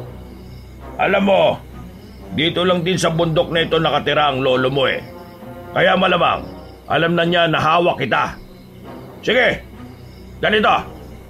Iibahin natin ang plano. Papakawalan ka namin at sasabahan ka ng 3 alagad ko para puntahan ang lolo mo. Ikaw na mismo ang kumuha sa kanya ng kampilang yon. Hindi ko gagawin ang sinasabi nyo. Hindi ko kukunin kay Lolo ang kampilan. Alam kong gagamitin lang nyo yun sa kasamaan eh. Dahil mga masasama kayo. Kapag hindi ka sumunod sa gusto ko, papatayin ka ng 3 ito at pagpipiesta nila ang laban mo. Sige, nasa iyong desisyon, bata. Napalingon ako kina Tiyo. Napatango siya sa akin at hinintay namin kung ano ang susunod na gagawin ng mga aswang. Napahawak na lang ako sa minasbad ko't punyal nang makitang binuksan ng mga aswang ang kulungan. Inutusan ni Pinunong Eraldo ang 3 niyang kasama na hanapin ang tirahan ni Tandang Judiel. Kaya kinaladkad nila si Aladdin. Agad din bumalik si Pinunong Eraldo sa iba niyang mga kasama. Mukhang kailangan nating sundan ng mga aswang. Pagkakataon na natin to para iligtas ang bata. Sige, mas mainam ang yan ang gawin natin. Mas kaunti ang makakalaban natin sa pagsalba kay Aladdin at mas mabilis nating magagawa yan. Payag po ako sa kagustuhan nyo, tiya. Pero kung dadaan tayo sa bandang harapan, baka po makita tayo ng ibang aswang. Gagapang tayo. Sa paraang yon, hindi nila tayo madaling mapapansin. Medyo mabato naman eh, tsaka may mga damo. Mag-iingat lang po tayo. Pero kung sakali mang may makakita sa atin, kayo na lang po ni Tia ang tumuloy sa pagliligtas kay Aladdin. Susubukan ko pong kalabanin ng ibang mga aswang para maantala sila. Sige, Monching. Tayo na, at baka makalayo sila ng sobra sa atin. Mauro, mauna ka ng gumapang. Huwag tayo magpapalata ah. Kahit na masakit ang mga bato, sinikap pa rin namin gumapang para hindi kami madaling makita ng mga aswang. Hindi kami tumigil hanggang sa muli kaming makalabas ng kuta nila. Nang matanong na namin si Aladdin na kinakaladkad pa rin ng tatlo, naging mas maingat kami sa pagsunod sa kanila. Kalaunan, medyo nakalayo na kami sa kanilang kuta, kaya binilisan namin ang paglalakad. Ilang beses pang nagpupumiglas ang bata, ngunit binabantaan siya ng tatlo na papatayin. Kahit na nagkukwentuhan kami, sinigurado namin na hindi kami maririnig ng mga nilalang. Kapag nakalapit na tayo sa kanila, hindi tayo magbibigay ng pagkakataon para makatakas pa sila. Kasabay ng pagliligtas kay Aladdin, papatay natin sila. Paano naman po yung mga katawan nila? Baka po may ibang alagad si Pinunong Eraldo na makakita nun. Hindi nila makikita yon. Kung totoo man ang sinabi ni Tandang Judiel patungkol sa mga patalim na hawak natin, pues gagamitin natin ang mga ito para patayin sila dahil magiging abo nga sila. O sige, para makasiguro tayo na hindi talaga sila matatagpuan, tingnan natin kung hindi sila magiging abo. Ano pong plano nyo kina Pinunong Eraldo? Babalikan namin sila ni Agnes. Igaganti namin ang anak namin at nang magkamit din kami ng hustisya. Gusto ko po sanang sumama sa... Wag na, madadamay ka lang. Ang mas mabuting gawin mo, umuwi na kayo ni Aladdin. Kung darating man ang susunod na paglubog ng araw at hindi pa kami nakauwi, alam na ninyo kung ano nangyari sa amin. Hindi po. Hindi ko po kayo pababayaan. Tutulungan ko po kayo para maubos ang mga aswang na yun. Pero baka kung ano na mangyari sa inyo. Hindi ka pa masyadong sanay sa pakikipaglaban sa mga aswang, Monching. Opo, tama po kayo. Pero hindi naman po ibig sabihin nun hindi ko na kaya. Nakaya ko nga po nung una silang lumusob, di ba?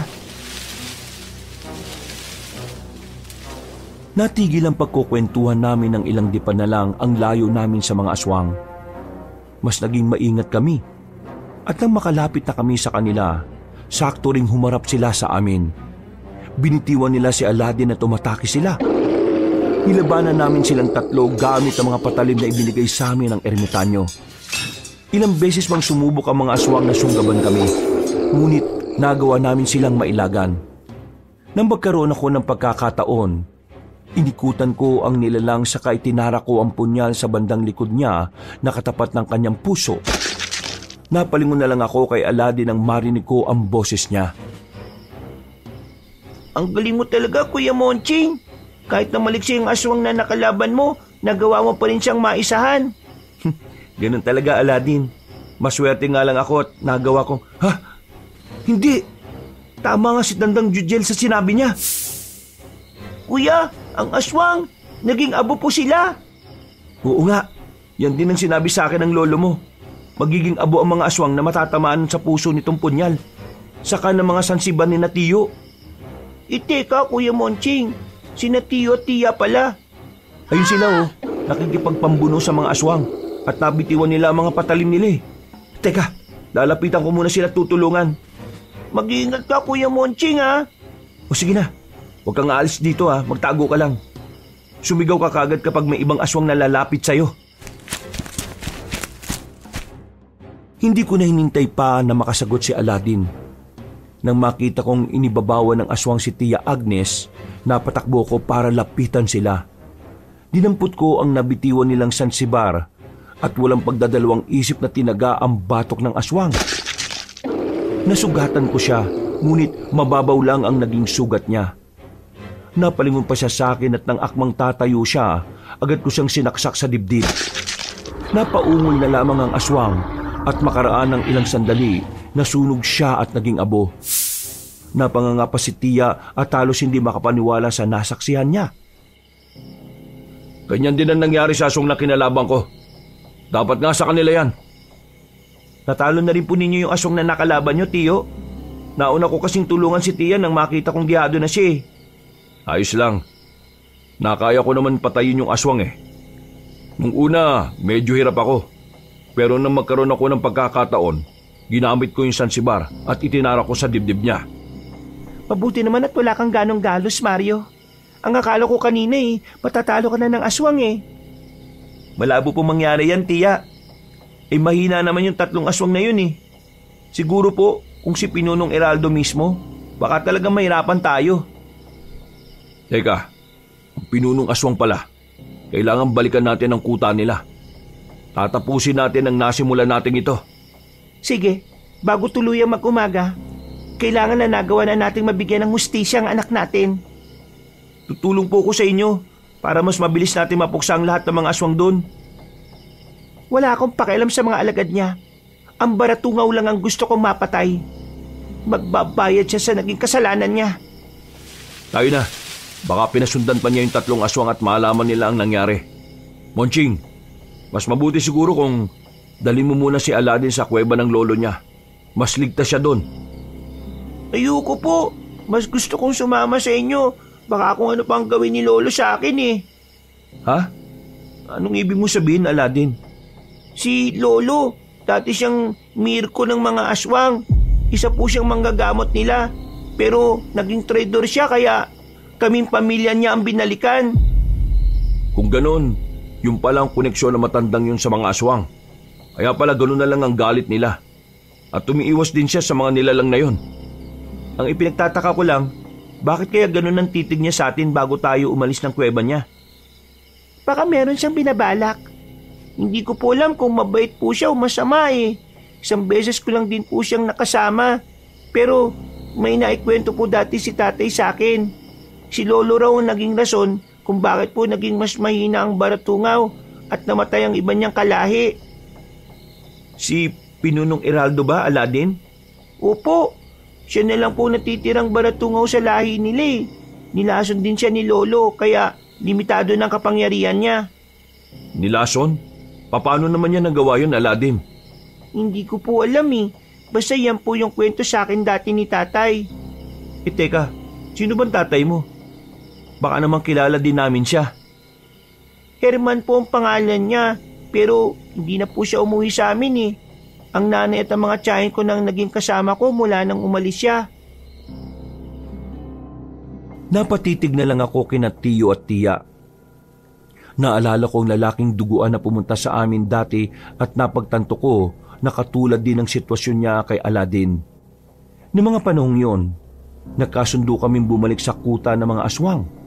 Dahil ayaw magpaiwan ng bata, isinama namin siya sa kondisyong magtatago siya at huwag magpapahuli sa mga aswang.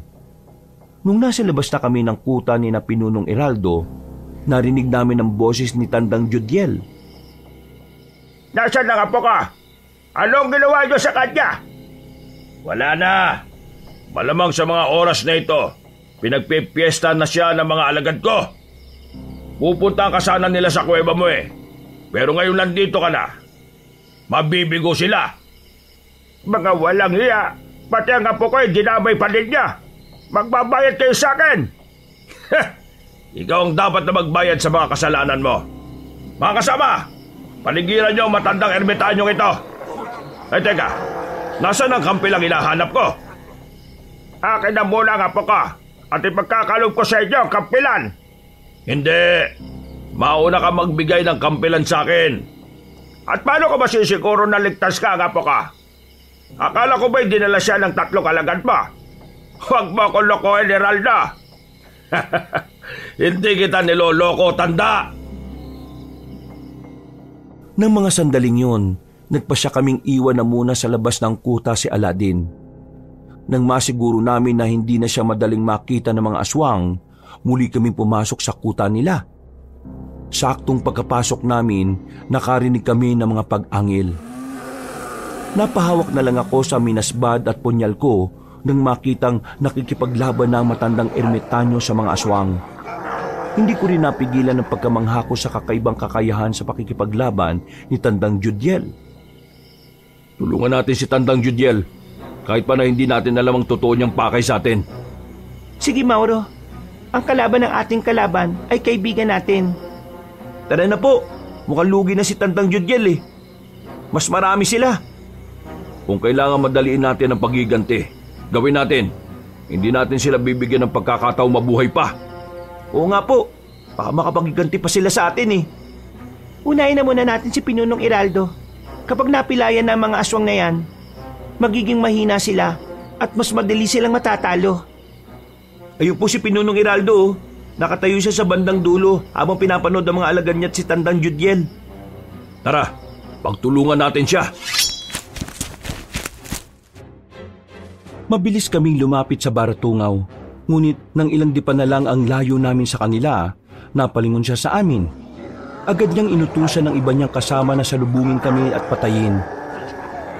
Nabahala ko noon, pero nang makita kong kampante si Tio Mauro, iwinaglit ko ang pangamba sa isipan ko.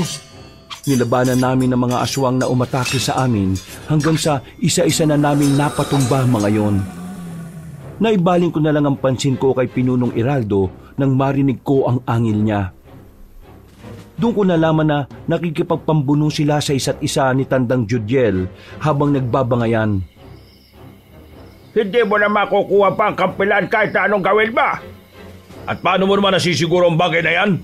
Kapag mapasa akin na ang kampilan, tutunawin ko yon. Hindi ang patalim na yon ang hahadlang sa mga plano ko.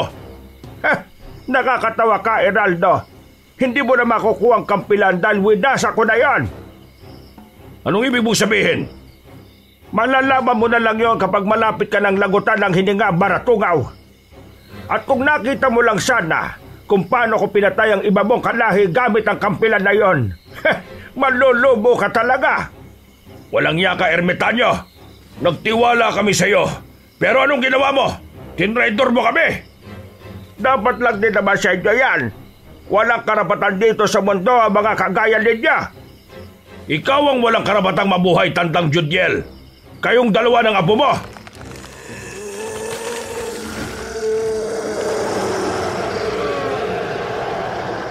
Sa hindi namin inaasahan, mas naging agresibo si Pinunong Iraldo. Kahit na nasa ilalim siya ni Tandang Judiel, nagawa niyang sakali ng ermitanyo. Saka ibinalibag. Tumila po ng lolo ni Aladdin. At bago pa man makabangon ng aswang, nilapitan na siya ni Tio Mauro at Tia Agnes. Nilabanan nila yon. Pero nang makita ko na medyo alanganin silang dalawa, nagpasya kong tulungan sila. Nasa ganung kalagayan kami na makarinig ako ng ingay ng mga batong nag-uumpugan. Agad akong napalingon at nakita ko ang ilang bato na nakalutang sa ere. Napasigaw ako at agad na napailag. Uminag din si Tia at napatawa na lang si Pinunong Iraldo dahil doon. Nakalimutan yata ninyo na isa akong baratungaw. Kahit papano, may natitira pa akong kakayahan. Ang magpagalaw ng mga bagay na makikita sa kalikasan. Wala kaming pakialam sa kakayahan mo. Nandito kami para pagbayarin ka sa ginawa mong kasalanan sa amin. Kahit na hindi sapat ang buhay mo, siguro kahit papano mabibigyan namin ng hustisya ang pagkamatay ng anak namin. At ano?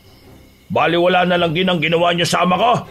Hindi ko rin kayo mapapatawad.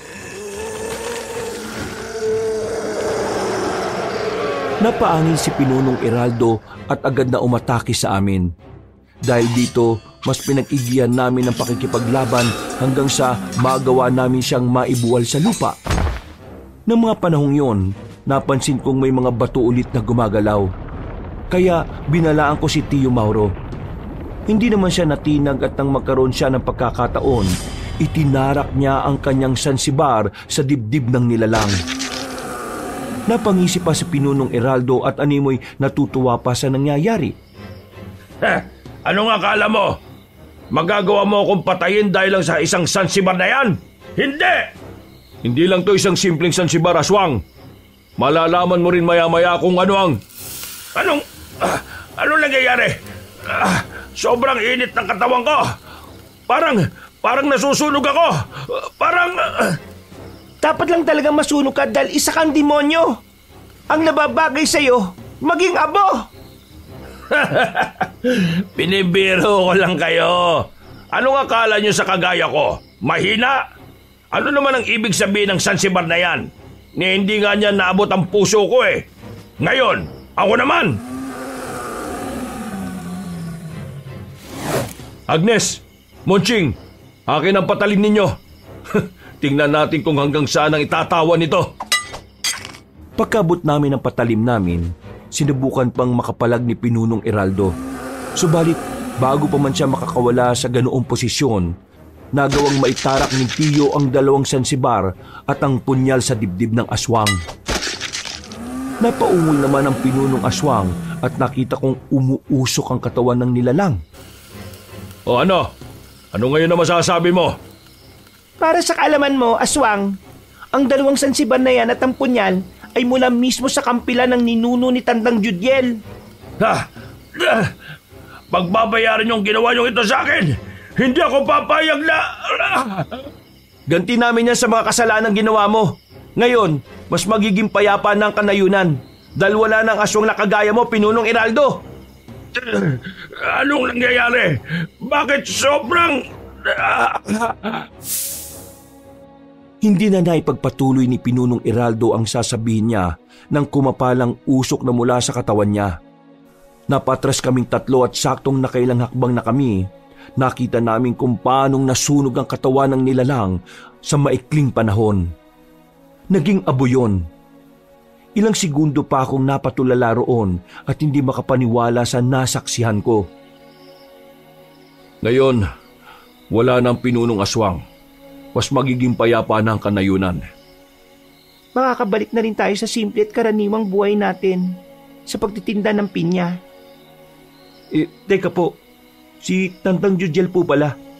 Hindi pa rin po siya nakakabangon hanggang ngayon. Ayun siya. Halika kayo. Lapitan natin siya at alalayan. Tayo na po. Baka kasi kung ano na nangyari sa kanya Sandali. Monching, Agnes. Mauna na kayo ron. Susunugin ko lang ang mga kubo ng mga aswang dito para masiguro natin na wala na silang babalikan pa. At talaga namang wala na. Patay na ang lahat ng alagad ni Pinunong Eraldo eh.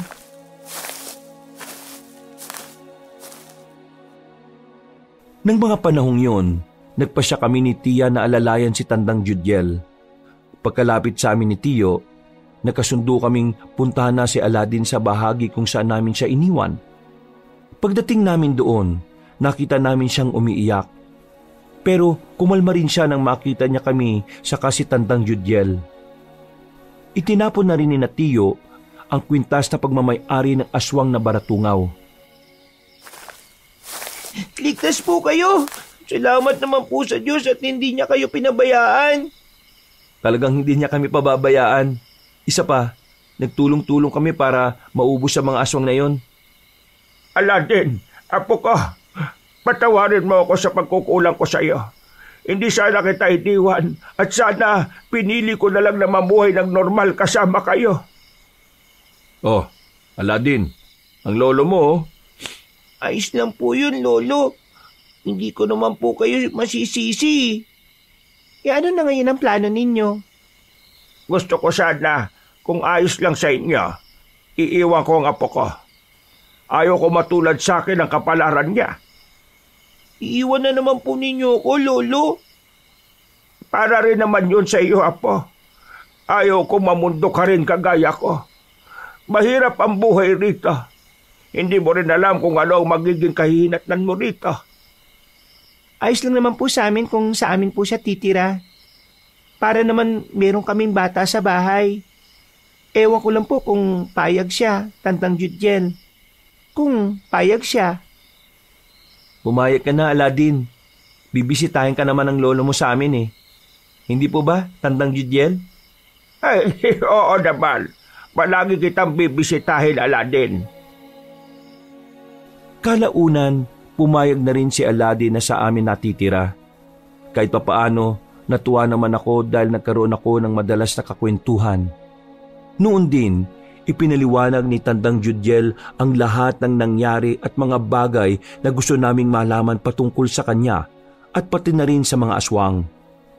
Nalaman ko rin na ganun na lang ang pagtitig niya kina Tiyo noong pumunta kami sa Yungib dahil nakita niya ang mabagsik na aura na mag-asawa. Inilahad na rin ni Tiya ang totoo nilang pagkatao sa ermitanyo. At nangako naman si Tandang Judiel na tutulong siya sa amin kung kailangan namin. Ano bang oras, pwede kayong bumalik dito sa bundok. Basta ipangako nyo lang sa akin na aalagaan nyo ang apo ko. Pangako po, Tandang Judiel. Aalagaan namin si Aladin at ituturing namin na parang tunay na naming anak. Maraming salamat talaga, Mauro. Matanda na ako. At kung isasama ko pa siya sa pagka-ermitanyo ko, baka hindi niya kayanin. Sanay siya sa kapatagan at hindi ko alam kung magagawa niyang makapamuhay rito. Huwag po kayong mag-alala. Mamahalin po namin si Aladin. Total naman, nasa amin na rin siya nakatira. Pangako, mas mamahalin pa namin siya. Salamat. Ang mga patalim pala ninyo. Ingatan niyo yan, ha? Darating ang araw na kakailanganin din ninyo ulit yan. Kung kailan, yan ang hindi natin alam. Lolo, mag-iingat po kayo rito, ha? Kung may kailangan po kayo, kung nangungulila kayo sa akin, bisitahin niyo lang po ko kina Tiyo Mauro, ha? Oo naman na po. Dadalaw ako sa iyo. Salamat at kahit matagal tayong nagkawalay, tinanggap mo pa rin ako at binigyan ako ng isa pang pagkakataon. Wala nga naman po, Lo. Kahit pa na ilang dekada pa tayong hindi magkita, ikaw pa rin naman ang lolo ko eh. O siya, medyo matagal pa bago mag-umaga. Mas mabuti siguro kung doon na muna kayo magpahinga sa kuweba ko. Mamaya na kayo bumaba sa bundok na ito. Sige po. Pagod din naman na po kasi kami. May pagkain po ba kayo ron, Lo? Oo naman. May mga prutas pa ako ron tsaka may natira pa akong iniho na karne ng baboy rabo ron. Uy, tayo na po. Nagugutom na po kasi ako eh.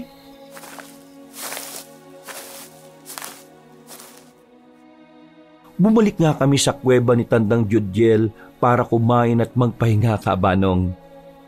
Kinabukasan, nagpaalam kaming apat kay Tandang Judiel at bumaba na kami sa bundok. Pagka-uwi namin sa bahay namin, marami ang mga taong nag-uusisa kung ano ang nangyari. Humingi na rin kami ng pasensya sa kanayon namin at minabuti ni Tiyo na gamitin ang ipon nila para mabayaran yon. Magmula noon, permanente na rin tumira si Aladin sa amin. Ilang beses ding nakabisita sa bahay namin si Tandang Judiel at nang naging mahina na siya, nagkasundo kaming doon na rin siya sa bahay namin patirahin. Maraming salamat po sa inyo, ha. Siguro, kung hindi niyo po ko kinupkop, hindi ko po alam kung saan po ako pupulutin eh. Masaya kami na dito ka sa amin tumira, Aladin. Mas nagkaroon ng buhay itong bahay. Isa pa, nagkaroon din kami ng katuwang sa pagtitinda ng pinya. At siyempre, nagkaroon din ako ng barkada. Halos magkasama na tayo kahit saan pumunta eh. Teka, ano kaya kung palakihin natin ang negosyo natin? Ano pong ibig niyo sabihin, Tiyo? Ano kaya kung magtayo tayo ng mas malaking tindahan? May kakilala ako sa bayan na may pinaparentahang pwesto eh. Kung yan ang mas makabubuti para sa atin, yan ang gawin natin. Total naman, mas marami ang magiging suki natin doon. Kung ano po ang pasan nyo, Tiyo, yun po masusunod. Basta ako, tutulong po ako sa inyo kahit na ano pa man na mangyari. Ako din po. Nakahanda po akong tumulong sa inyo, Tiyo, Tiya. Maraming salamat sa inyo. Balang araw, kapag mas lalago na ang negosyo natin, mas magiging malaki rin ang parte ninyo. Basta, Aladin, mag-aral ka na mabuti, ha? Huwag po kayong mag-alala, Tiyo. Hindi ko po sasayangin ang pera ninyo, lalo na po ang tiwala na ibinigay nyo sa akin. Balang araw, makakabawi din po ko sa inyo. Hindi na importante ang bagay na yan.